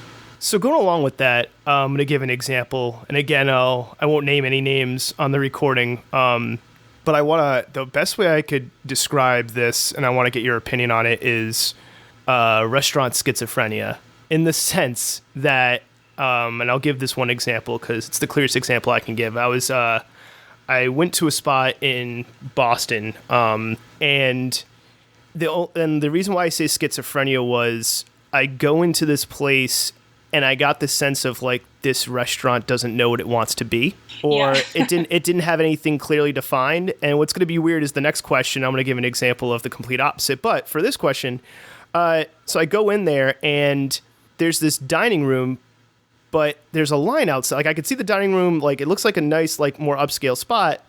And my friend's telling me they're serving pizzas, but we're in line. I'm like, why are we in line for the pizza? And he's like, no, we're in line to get in. I'm like, why? And we're on this street where I guess it's, I think it might have been Southie, which is now different from the Southie of old.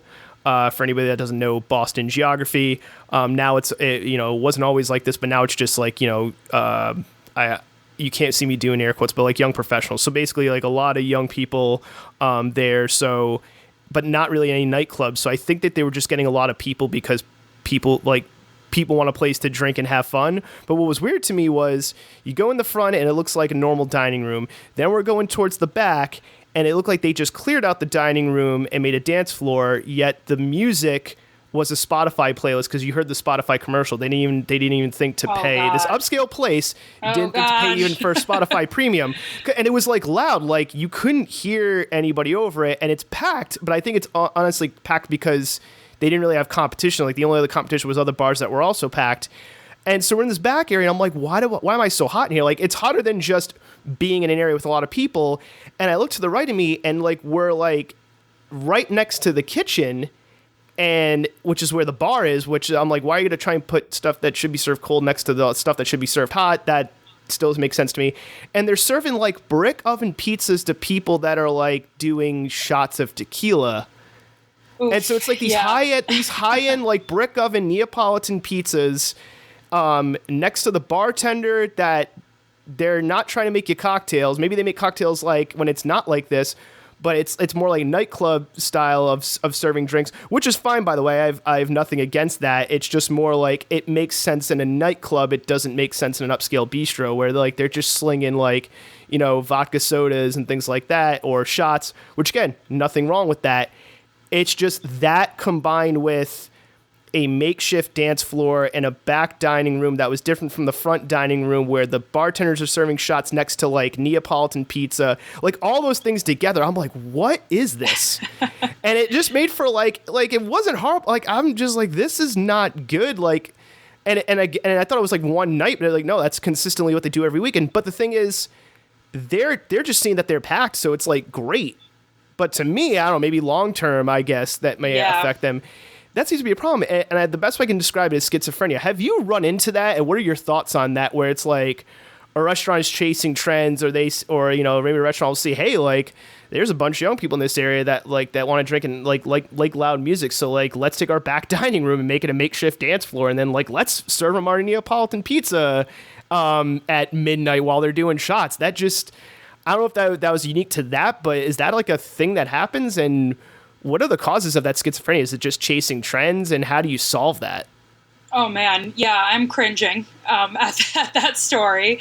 That is something that you run into. Thankfully, it's not super often. But what got them to that place is probably exactly some of the things you mentioned. So the area had probably recently changed, and they thought, how can we service, you know, this younger generation that's here without sacrificing this? I'm not saying this is right. I'm saying this is probably their thought process, without sacrificing, you know, our regulars and our established clientele that are coming to our dining room. So they probably thought, okay, let's give this whole dance floor thing a shot. And like, you know, I don't know the exact area you're referencing, but like you said, if there weren't other things around, if there was really no competition doing you know, that kind of dance bar situation, they were like, okay, let's give it a shot. And then they were like, okay, we have all these people drinking, and how can we get their food and beverage tabs higher? Okay, let's start serving them some sort of food. Really, the only food that's quick and accessible over there is going to be our pizzas. And really what that is number one, following trends, chasing money, and throwing a lot of spaghetti at the wall and seeing what sticks. And I don't always think that throwing a lot of spaghetti at the wall and seeing what sticks is a bad thing, but it is a bad thing when you, number one, dive all in front of all your entire clientele base. And number two, now you may be making some extra revenue from, you know, all of these younger generation that are dancing and drinking, but what about the older folks that have been servicing your establishment for years, and now they're sitting in your fine dining room and listening to like bumping music and sweating because there's so many people in the other dining room? I mean, it doesn't make any sense. And I think that places can do the hybrid thing well, but it's very difficult to do, and it needs to be well thought out. You can't just jump into this and say, okay, let's throw it together. And sometimes in the restaurant industry, you can do that on a small scale. You can say, okay, let's just go for it. Let's just extend our hours and see what happens. And oftentimes, in my experience, what happens is the exact opposite. You know, I've worked at multiple restaurants where we've cut back our hours because the clientele you're getting after a certain point is not the image that you, not just the image, but it's not the vibe that you are going for and you're trying to create. And after a certain hour, you know, on certain days of the week, nothing good happens after that time. You know, you're staying open and paying your employees for people to not even really be spending money. Number two, people are getting way too intoxicated. And it just is oftentimes does a lot more harm than good. So yeah, something like that. I mean, multiple factors went into them making that decision, and without ever stepping foot in the establishment or knowing exactly what you're referencing, I would say they made a lot of really poor decisions. to flip that on its head, so you're saying that hybrid can work. So I want to dive into that a little bit more, because there are places that, and this is where I'll actually name a name because they're really good at what they do, and I love the place. Troop. So like Troop to me is an amazing example of being able to do multiple things, being able to do this multi-use space hybrid thing right. Because I've had brunch at Troop, I've had dinner at Troop, I've had the late night menu at Troop when it's turned into a nightclub, and it's all been consistent and it's all seamless though. Like, to me, they are equal parts really good restaurant with really good food, a pretty awesome bar, a really good nightclub experience, and I can go have brunch there. And I've taken, my mom and dad who are there in the 60s or 70s for brunch, and I've also just hung out with friends for a late night and drinks, all equally good. So what do you think are the factors of places that do it right? And I have some opinions on that, but I want to hear yours. Of like, how can what separates a Troop from the place in Boston that I named, where they really don't know what they're doing, where a Troop is like executing and firing on all cylinders and they're doing everything right, when it comes to like this hybrid multi-use space idea. And do you think we'll see more of that? Whether it's executed correctly or incorrectly in the future, who knows? But do you think we'll see more of that in the future as well? So I think that somewhere like Troop, and I totally agree, they do a great job and they do a lot of different things. And I think something that makes them very successful is they, at least from the outside looking in, really, really keep their target demographic in mind with everything they do. So they have a very strong social media presence. They have a very strong brand.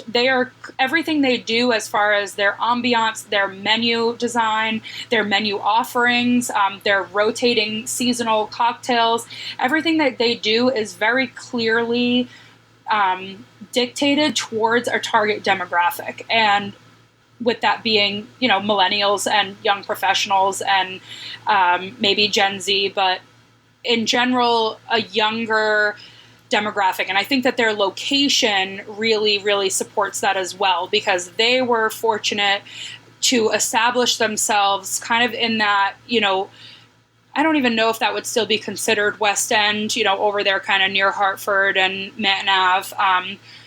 But I think that they really hit the nail on the head in terms of location at the right time as well. The West End totally expanded and really made room for all of these young professionals.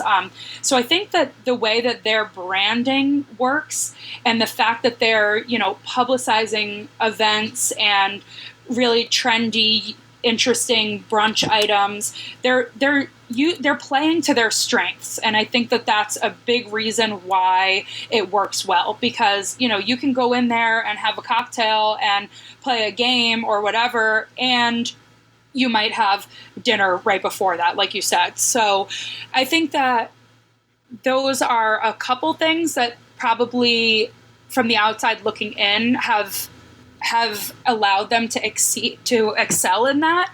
I also think that hours of operation and the things that you're doing in between service is very important. So in a lot of places that try to do this kind of hybrid model, they don't take into account that if you're serving lunch until 3 and then your dinner starts at 5 and you want your dinner services to kind of go into to dancing and drinks and whatever, you have to take into account that what happens when your lingering 3 o'clock table is still sitting there. And it happens every day in every restaurant. You have guests that overstay their welcome and they're not paying attention to the fact that they're the only ones in the dining room, and they're enjoying themselves, which is good. That's what you want. But you are without a doubt going to run into that situation. So now where do you draw the line, and how do you politely say to them, folks, I'm so sorry, we're actually about to close this area to get it ready for our dinner service, or to get it ready we're going to clear it for our dance floor, whatever it may be. So you have to take those things into account, and I believe that Troop does that as well. So it's a fine line, and the space that they have there is very dynamic as well. If you're just trying to do this in a run-of-the-mill small restaurant, it's never going to work, because you're either going to push out your your diners, your regular diners, or your dining period is going to be extended too far, and now you're going to miss your window of opportunity to get people in there to set the right tone for, kind of this party evening. And then to answer the second part of your question, do I see more of that happening? It's hard because yes, I'm seeing more of a trend in the industry of developing these kind of cohesive spaces, and less giving a definitive label to the business that you're creating. So, places that are kind of like, we're a coffee shop, but we're also a vibe, and we also serve this really small amount of local food, and we also host local artists, and you can also see art on our walls that's available for purchase, and kind of these crossovers happening. So I think that in general, millennials or people 30 even 40 and younger are looking a lot of times for something different. The classic feel of our parents' generation is just not enough to keep people interested anymore. And that's why I think it's especially important that these classic restaurants are adapting and evolving to the times. So yes, I think that you'll see more of this kind of experience evolving in the industry. But with that being said, I think that a lot of places will still, and I hope they will still, stick with one particular niche, because I'm a firm believer that if you're going to do something, I'd rather you keep it smaller and do it really, really well time and time again. But I totally give places like Troop credit where credit's due, because it's not an easy thing to do.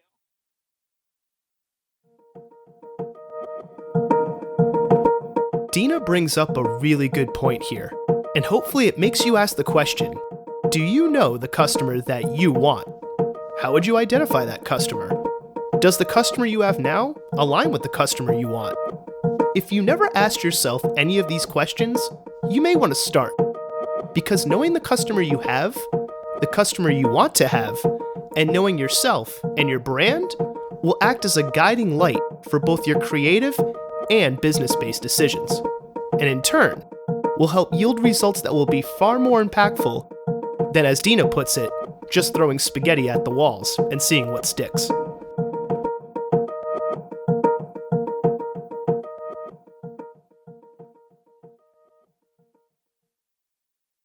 Using the example of Troop, it seems like you can do multiple things as long as you have your brand, your story down, your brand down, as long as you have your identity nailed down and what your strengths are, what your strengths are not. And, knowing your audience, knowing who your audience is, knowing the audience that you're trying to serve, knowing your community, right? Yep. So how does a restaurant, either starting up or maybe they're trying to, maybe new management, maybe they're trying to change things, post-pandemic, what should a restaurant be doing, or how does a restaurant build its brand and stay true to it? And, they don't chase the trends, and they stay contemporary, but they still stay true to their brand. How do you build that brand? How do you define it, whether it's digital or analog, and how do they build that audience and that community, and how do they keep it? So I would say slow improvements, slow but significant improvements. So, I think how you asked it, it kind of feels like two different things. If someone is established and they're saying, okay, we want to evolve our offerings a bit, if they have a smaller menu, or they're only serving dinner and they want to branch out to lunch, or they want to open for brunch on Sundays, or whatever it may be, start slow, look for crossover in what you're already doing really, really well, and then we would figure out how you can apply it. So everything from menu to ambiance to, are you now developing outdoor seating, which is a ton of what we saw over COVID, and how do you do that, with a purpose and keeping the quality high. So I think that slow, definitive improvements would be the key there. And then for someone who has an established brand and kind of just wants to keep up with the times, I would say narrow down your focus to what it is that you're doing really, really well. What is selling the best? What are people continually really, really happy with? And figuring out why. Because people are not examining their processes enough and often enough and in depth enough to really figure out, okay, we know that this does well, but why is it doing so well? And until you know why, you can't recreate it or expand it. So I think that that's the key, is to examine what it is you're doing really, really well, and then go ahead and apply it. And then you can say, okay, you know what? I see that this is really trendy, and these are ingredients we already carry in-house. It's really not going to cost much for us. Let's just give it a try. And sometimes those are the things that just catapult a restaurant's sales and reputation. So I think just being really deliberate about the decisions you make before jumping in is how you go from, a small place that's evolving with the times to somewhere like, versus somewhere like that place in Boston, because you can't just jump into every trend with both feet. Not every restaurant is going to fit into everything. And that's just how it is. You have to stay true to the product and services that you're offering as well. So examining what it is that does well, what could be better, and what are some trends or some things that are coming down the industry pipeline that we could dip our toe into that wouldn't we wouldn't be going out on a limb for it. We'd be stretching our hand out a bit and seeing kind of what comes to us before we take a huge risk. And then you'll learn to be confident and learn what is worth taking a risk and what isn't.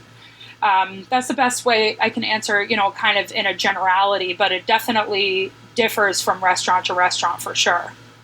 So you were mentioning earlier in the episode that, you travel a lot, yet you wanted to stay in Rhode Island. You don't know what you have till it's gone. What were the factors that made you want to stay here, even though you've traveled and you've had culinary experiences all over the world, yet you've chosen to remain in Rhode Island? And, what about Providence and Rhode Island, where your home is, where you're at now, from a culinary standpoint, what makes it unique? Yeah, I mean, it's a very, very unique place, and I don't think people realize that. I think that there are many things that make Providence so unique as a culinary hub. Definitely the presence of Johnson & Wales is huge.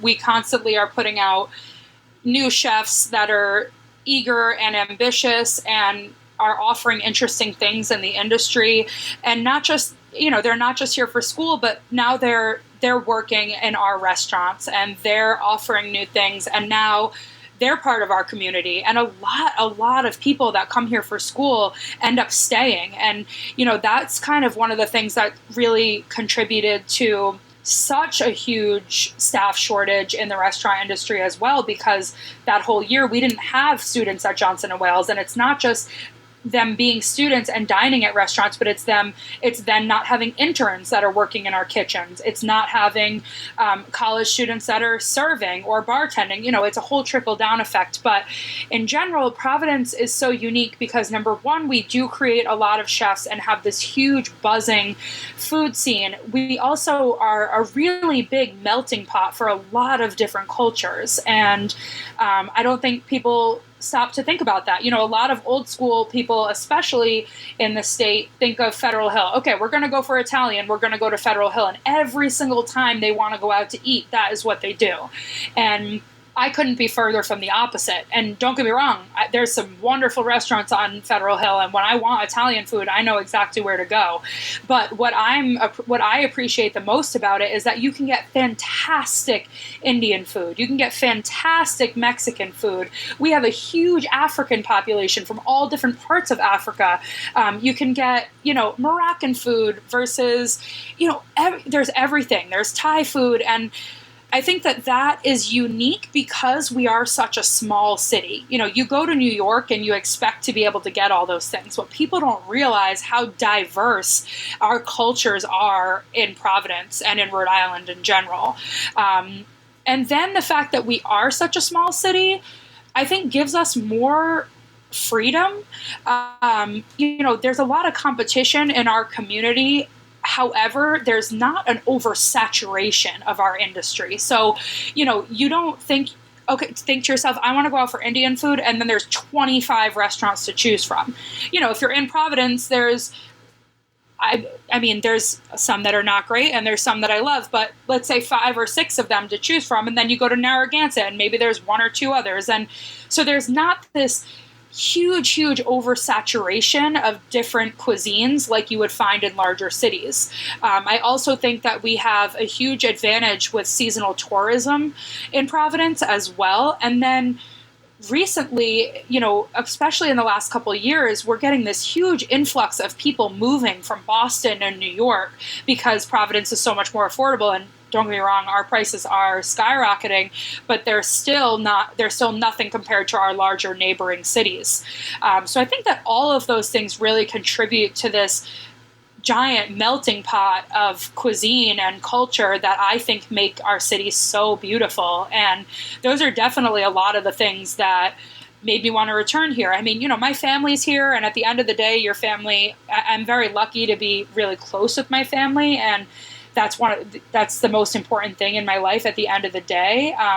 But with that being said, I'm never going to stop traveling. I've quit my job 3 times in my professional life to go on a backpacking trip where I only booked a one-way flight and had no idea how long I was going to be gone or when I was going to return. And I'm really lucky to have a husband that supports that and is pretty much on board with me whenever I want to do something like that. But at the end of the day, I just think that Providence is so unique. And, I've yet to go to India, and Indian food is definitely my top 3 cuisines. My dog's name is actually tikka masala.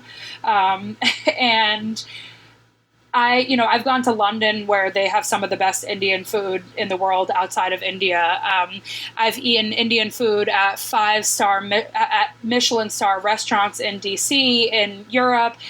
And it's so funny because those meals were fantastic. And I still was like, I want to be back at kebab and curry, man. Like, I think that Providence just has something super, super unique where our passions and our history and our cultures come together and culminate into this really, really beautiful restaurant industry. And I think that those are some of the factors that contribute to it. To again quote somebody local within the industry, so I'm going to quote Jen Davis again, because I think she highlighted an interesting issue within the industry, and I want to ask what you think some of the issues are in the restaurant industry. So Jen was saying how, in comparison to alcohol, to booze, she was saying how, like, the way food is valued in restaurants, it's really undervalued. And, like, folks will look at a $12, $14 cocktail and they have no problem paying for it. But they'll look at a $12, $14 burger and think like, this is outrageous. And that food is undervalued, as far as in the restaurant industry is concerned, and it needs to, and how it's valued in comparison to alcohol. Whereas you don't need alcohol, but you need food to live. So I thought it was an interesting issue that Jen pointed out. What do you, with that issue being pointed out, what do you think are some of the issues that are pressing the restaurant industry right now? Oh, man. I mean, well, first of all, I would definitely agree with that. I think that, and it's not just I think, it's the fact that your profit margins for food compared to alcohol are minuscule. The average cocktail is marked up 300%. That's the industry standard from what your cost is for whatever liquor you're adding. And I think that people look at alcohol as a luxury, and it's kind of a treat when they go out. And I also think that the average person is not making these like really cool cocktails at home, and people are willing to kind of splurge on a luxury. So I think that the perceived undervalue of food, definitely, I would agree with that for the most part across the industry. There are restaurants that are definitely the exception. Gracie's, for example, which I absolutely love. Their menu is so beautiful and well curated and constantly rotating. And I some people may say that their prices are high. I think that they could personally be charging more for not only the quality of ingredients that they're using, but the artfulness that's going into their menu creation. And even if they did charge more, that same clientele would still dine there and would still appreciate what they're getting. Now, when you look at something like a burger, where everybody has it on their menu, definitely you have to price amongst your competition, and that's when it gets hard, because you have to look at the perceived value of an item and where you're sourcing it from. And I always try to get my clients to at least take on a couple local products, because I believe that we're all, one big community, and we're all in this together. And if my business can benefit someone else's business, and theirs can benefit someone else's business in our community, to me, that is what life is about.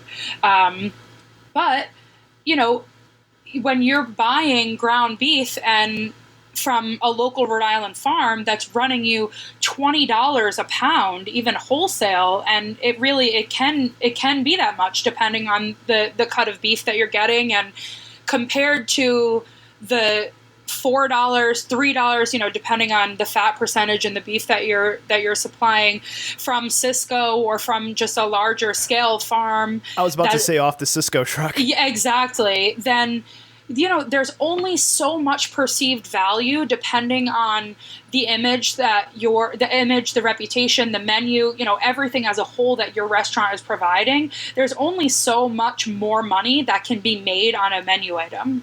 And sometimes you have to play with that a little bit. Everybody has their cash cows in the industry, which means, those are dishes that cost you very little to make, and they're very popular, so you make a lot of money on them, essentially. And everybody has the opposite too. They have dishes that their cost is extremely high and they're not making any money on it, but you can't take it off the menu because people come for that. For example, I remember at Hemingway's, the Alaskan king crab legs, and it was $40 for the entree, and it was 1.5 pounds of king crab. You can't buy king crab for less than $30 a pound. You can't.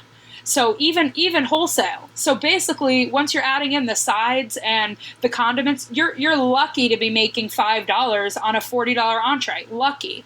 And that's not most things. And if your menu is made up of all items like that, then you have a problem.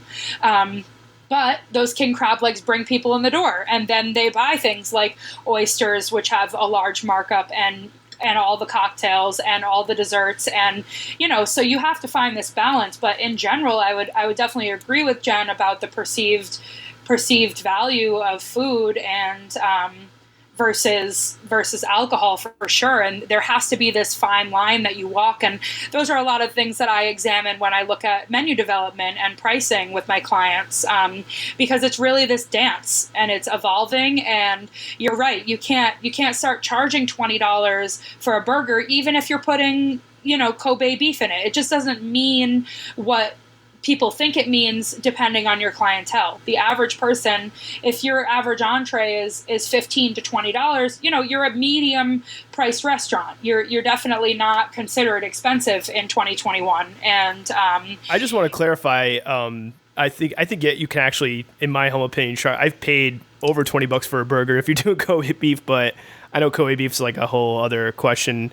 But I think it's more like, how are you presenting the perceived value, though? So I think you can charge more, but are you letting people know? It's like, if you're just charging $20 for a burger and it's the Cisco truck, then that doesn't make any sense. But if you're like, hey, everything you're eating right now is coming from local farms, and you're charging me $20 for a burger, then I'm going to be more apt to pay for it that way. But it's exactly. But also, are you doing that? Exactly. Are you doing that? And is that clear to your guests? Are you listing the farms that you're using on your menu, and how are your other menu items priced? Because sure, if you have a $20 burger on your menu, by all means, I've bought a $20 burger plenty of times in my life. I think Peter Luger's burger is probably even more than that. Oh, well, that's a different story. That's what they're known for. But yes. I was going to say, I meant me in relation to what you're saying about like how is everything else priced. I'm like, $20 burger on Peter Luger menu or 30 or whatever they charge. You'd be like, that's so cheap. I was going to say that it's consistent with what Peter Luger does. Exactly. So, it's not just examining. You can't just look at one menu item. You have to look at the whole thing as a whole. And like you said, if you're supporting those local farms and that's actually what you're providing to people, then publicize it. Make those relationships known, because all of those things add perceived value. And the more perceived value you have, the more likely somebody's going to be okay with your prices. If they feel like it's justified. I mean, for me personally, I will drive somewhere to get house-made fresh ice cream, even if I'm paying $7, even $9 to take a pint of it home. I don't care. I'm happy to do that. Oh, you're using Wright's Farm milk to make your ice cream? You know what I mean? Like, great. Like, I feel even better about spending my money. And not everybody is like that, but depending on the level of service you're providing in your restaurant, those are the type of guests that you are attracting. So, you have to know your audience and you have to know your menu, and you can't just play this game of taking each menu item individually, because at the end of the day, your menu is a piece of art and a piece of work all in its own, and it needs to be examined as such. So, what are talk about publicizing things? What is one thing or some things that you wish people knew about the industry, about the restaurant industry and the service industry? A couple things.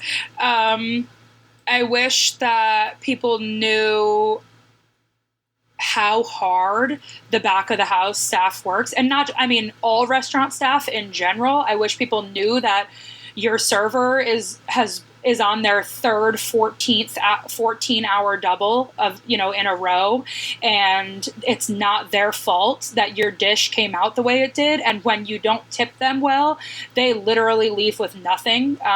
As far as front of the house things go, I don't think people realize that servers and bartenders make a bit more, but I don't think that people realize that servers literally make nothing. And not only do they make nothing, but they're making negative dollars because they owe in taxes on top of their hourly wage at the end of the year that doesn't even begin to cover their taxes.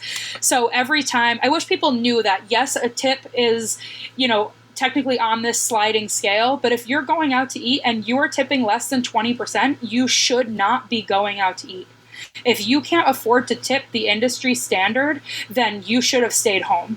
And I very strongly feel that way. And honestly, that's how I was raised. And it's not like my parents are, they're very generous people, don't get me wrong, but it's not like they were throwing money. They weren't the type of people that are tipping 40%, but they always taught me, even when I was a teenager going out to eat, to Applebee's with my friends when I was 12 and 13, and I would take a little bit of my own money. They would always say to me, if you can't afford to tip, you can't afford to go out to eat. So that's something huge. And especially now with COVID, that's a huge reason why. Like I said, there's multiple factors of why the industry is struggling so much getting people, but that's a huge factor. At the end of the day, servers are, and most of the time bartenders are walking away with absolutely no money in their pocket if you're under tipping them, or the restaurant's not busy, or they're not getting enough guests in their seats each night. And then I also want people to know that all these individuals that are working so hard to prepare and serve their meals never, ever get to sit down and enjoy something to eat. And if they do get to sit down at the end of their shift, they're never eating hot food, ever. They're never ordering things off the menu that you have the privilege of enjoying. So treat people kindly and be courteous about it. And, I also want people to understand that your servers and bartenders and front of house staff are there to provide insight. So if you have a question or you want to know about something, just ask, because the people that are surrounded by these things day in and day out really do have a valid opinion about these things. I ask my servers questions all the time. I'm like, okay, I'm stuck between these 3 items. Which one should I get? Or how is this sauce? Tell me honestly. I want to know your honest opinion. So I think that just the respect that people have for industry workers I wish was higher. And I do think that we're getting there. And I also think that on the flip side, I like to look at things on the bright side. I think on the bright side, COVID did highlight some of those issues and brought attention to it to people that didn't know about those things before. And then probably the last thing, which stems from all my years in the front of the house, is look around. And if you are the only person in the dining room, please leave, because no one can leave the restaurant until you leave. And just because you pay your bill doesn't mean your server can leave. Even if they took the check off the table, a lot of restaurants, especially fine dining restaurants, have a rule that if your guests are still in the building, you still need to be in the building. And, you know, I see that rule from both sides. I see the good and the bad of it. But the reality is, if you're having a great time, or you're on a first date, or you're having an amazing conversation, I'm so glad for you. But go somewhere else. Go to a bar that stays open later. Go get dessert somewhere. Go to your house. Go sit outside, whatever it is. But please pay attention to what's around you, because now you're keeping your server there who's making no additional money at all, waiting for you to leave. And sometimes it's hours and hours. And it's not just your server. You know, it's a back of the house that now can't finish the dishwasher until you get up, because you have things on your table. And now it's the manager that you're keeping there, and they're opening the restaurant in the morning. So, you know, a lot of little things like that. But I would say that those are the biggest things I wish people understood, was just the hard work and the little gratification that people get in the industry. With all those, you know, things that you wish people knew, and you had stated COVID shined a light on some issues that have been persistent, and, you know, now not just the industry, but people know about them, and there's probably going to be some changes within the industry because of that. And some restaurants, I'm going to take a while, I guess, will adapt, and some won't, and we'll see what happens there. What do you think is the future in general? Like, what are some of your thoughts on that, the future of the restaurant hospitality service industry? I think that in general, there's going to be a few trends that are going to develop. I think number one, people are going to streamline their pipeline. They're going to streamline where they're getting their goods from, and have a closer knit relationship with, you know, these purveyors that they're working with, and also supporting their community. Because I think, as hard as it was for most communities, especially a small one like ours, you know, you learned to really, really appreciate the vendors that were still in operation. And, you know, our fishermen really, really appreciated the restaurants that were still staying open, even if it maybe wasn't, you know, the biggest, if it didn't make the most sense for them financially.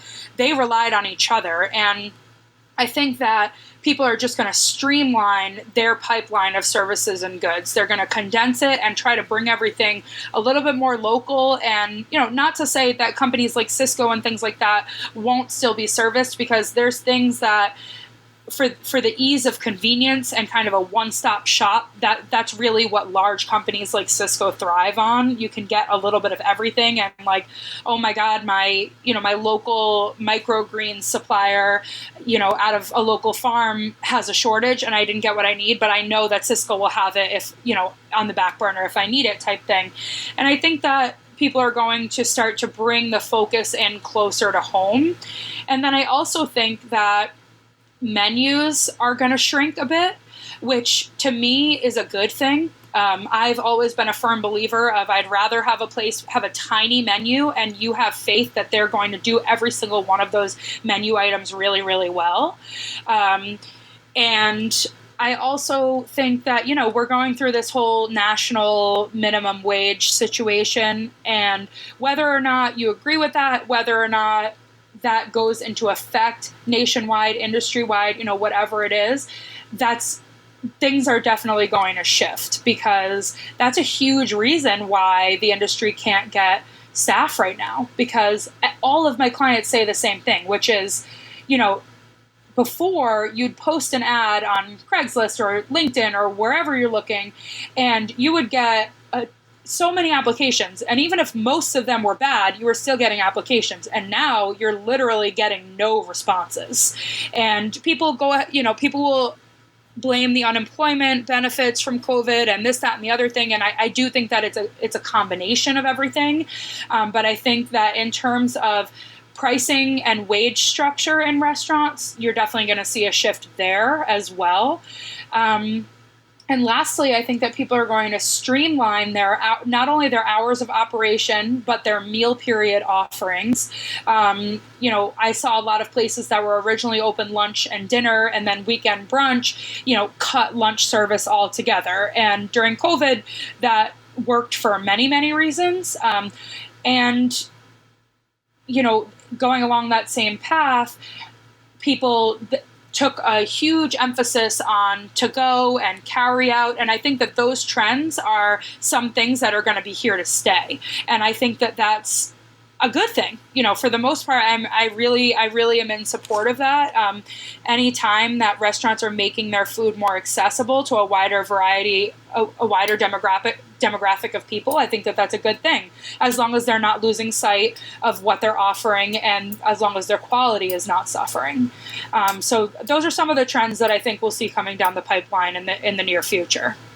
Starting, your own business, going on that personal journey, that business journey, what were some things that you wish you could have told, your previous self about going through all this? Maybe some things you learned, maybe some mistakes that could have been avoided. What advice would you have given yourself or somebody that is looking to get into consulting, regardless of the type of industry? Definitely, I would say the biggest thing is kind of going off of what I said before, in the sense that do not be afraid to invest in yourself. Because when you think about it, we all, for the most part, are spending thousands and thousands, if not hundreds of thousands of dollars on a college education. And then we get out of college and we have all these loans, and you don't even think about it because that's what society is telling you is the right path, and you don't really think about the numbers until it's happening. And then people are afraid to spend a couple hundred or a couple $1,000s on something that could get them so much further in the course of a few months than that college degree got them in 4 years.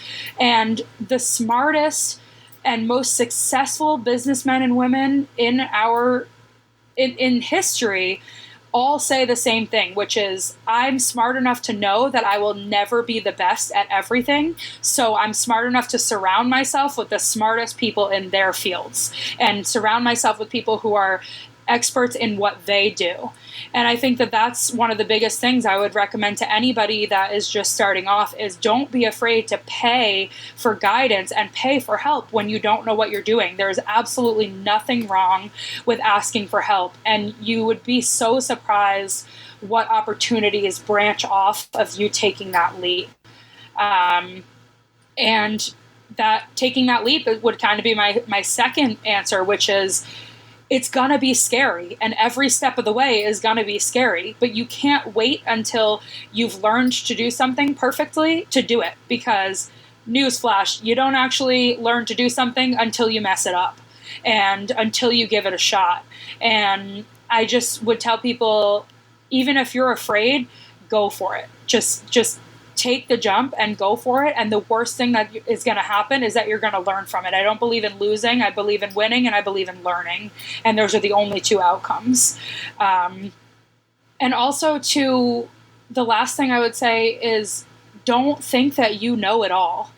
Don't go into a situation like, oh yeah, I know this. I try to never say the phrase I know, because I want to constantly be learning and evolving. And you never know how learning and listening from someone can affect your industry and your business, even if you don't think that the two could never overlap. Something that someone says, or I listen to a lot of podcasts, I read a lot of books, and some of these things that have nothing to do with my industry stick with me so hard and will stick with me for the rest of my life. And I think just having this student mindset forever is going to be the biggest key in business, and that's what's going to keep you evolving and keep you successful when times get really hard. Well, we're at the end, and I stole this tradition from a culinary-based show called Hot Ones. But for this, you don't have to eat an insane amount of spicy wings that will make you tear up and cry. So we're at the end. I would do that, though. Come on, where are the wings? So we're at the end. It's basically an open mic. You can say whatever you want, promote whatever you want, shamelessly self-promote. The floor is yours, so whatever you want to say to end this on, go for it. Yeah, I guess I would first just say thank you so much to anybody who got this far. I know these episodes are long, and I hope that you gained some value. And it is my mission in life to help as many restaurants succeed and create a happy, healthy working environment for themselves and their staff as possible. And I hope that this podcast would help more people do that. And I also hope that those of you that are in the industry, please feel free to reach out. I'm always happy to just have a conversation and make, expand my network a bit and meet some new people. You can definitely follow me on Instagram at Nibbler on the Roof. I'm always posting, like I said, industry tips and tricks. And it's a really good reference to find some awesome places that you want to eat. And you can also follow me on Facebook, Nibbler on the Roof, and nibblerontheroof.com is where you're going to find a little bit more about all of the packages that I offer. And in general, just if you are listening to this and you're going out to eat, please be kind and courteous and patient and tip your staff well and be pleasant, because going out to eat is a luxury that so many people in the world will never get to experience ever. And in general, I just hope that everyone feels grateful for all of the things that they have in their life and the food that's in their fridge and the food that's going to be put on their plates the next time they go dine. And don't hesitate to reach out to me with any questions, comments, or concerns. I'm always happy to hear feedback. Well, I think that's a good way to end it. So, Deena, thank you so much for coming on the show. Appreciate it. And until next time, everybody. And that's it for this episode of The Creative Capital Show. Thank you for listening, and a special thanks goes to this episode's guest, Deena Montanez. The Creative Capital Show is hosted, recorded, edited, mixed, and produced by me, Jason Sylvia. You can listen to The Creative Capital Show over at our website, creativecapitalshow.com. We're also available on Anchor FM, iTunes, Spotify, Google Podcasts, and all other major podcast hosting platforms. If you like the show, please subscribe. Helps the show out a lot. And be sure to follow the show on Instagram, Twitter, TikTok, LinkedIn, and YouTube. I hope you enjoyed the show, and until next time, keep on creating.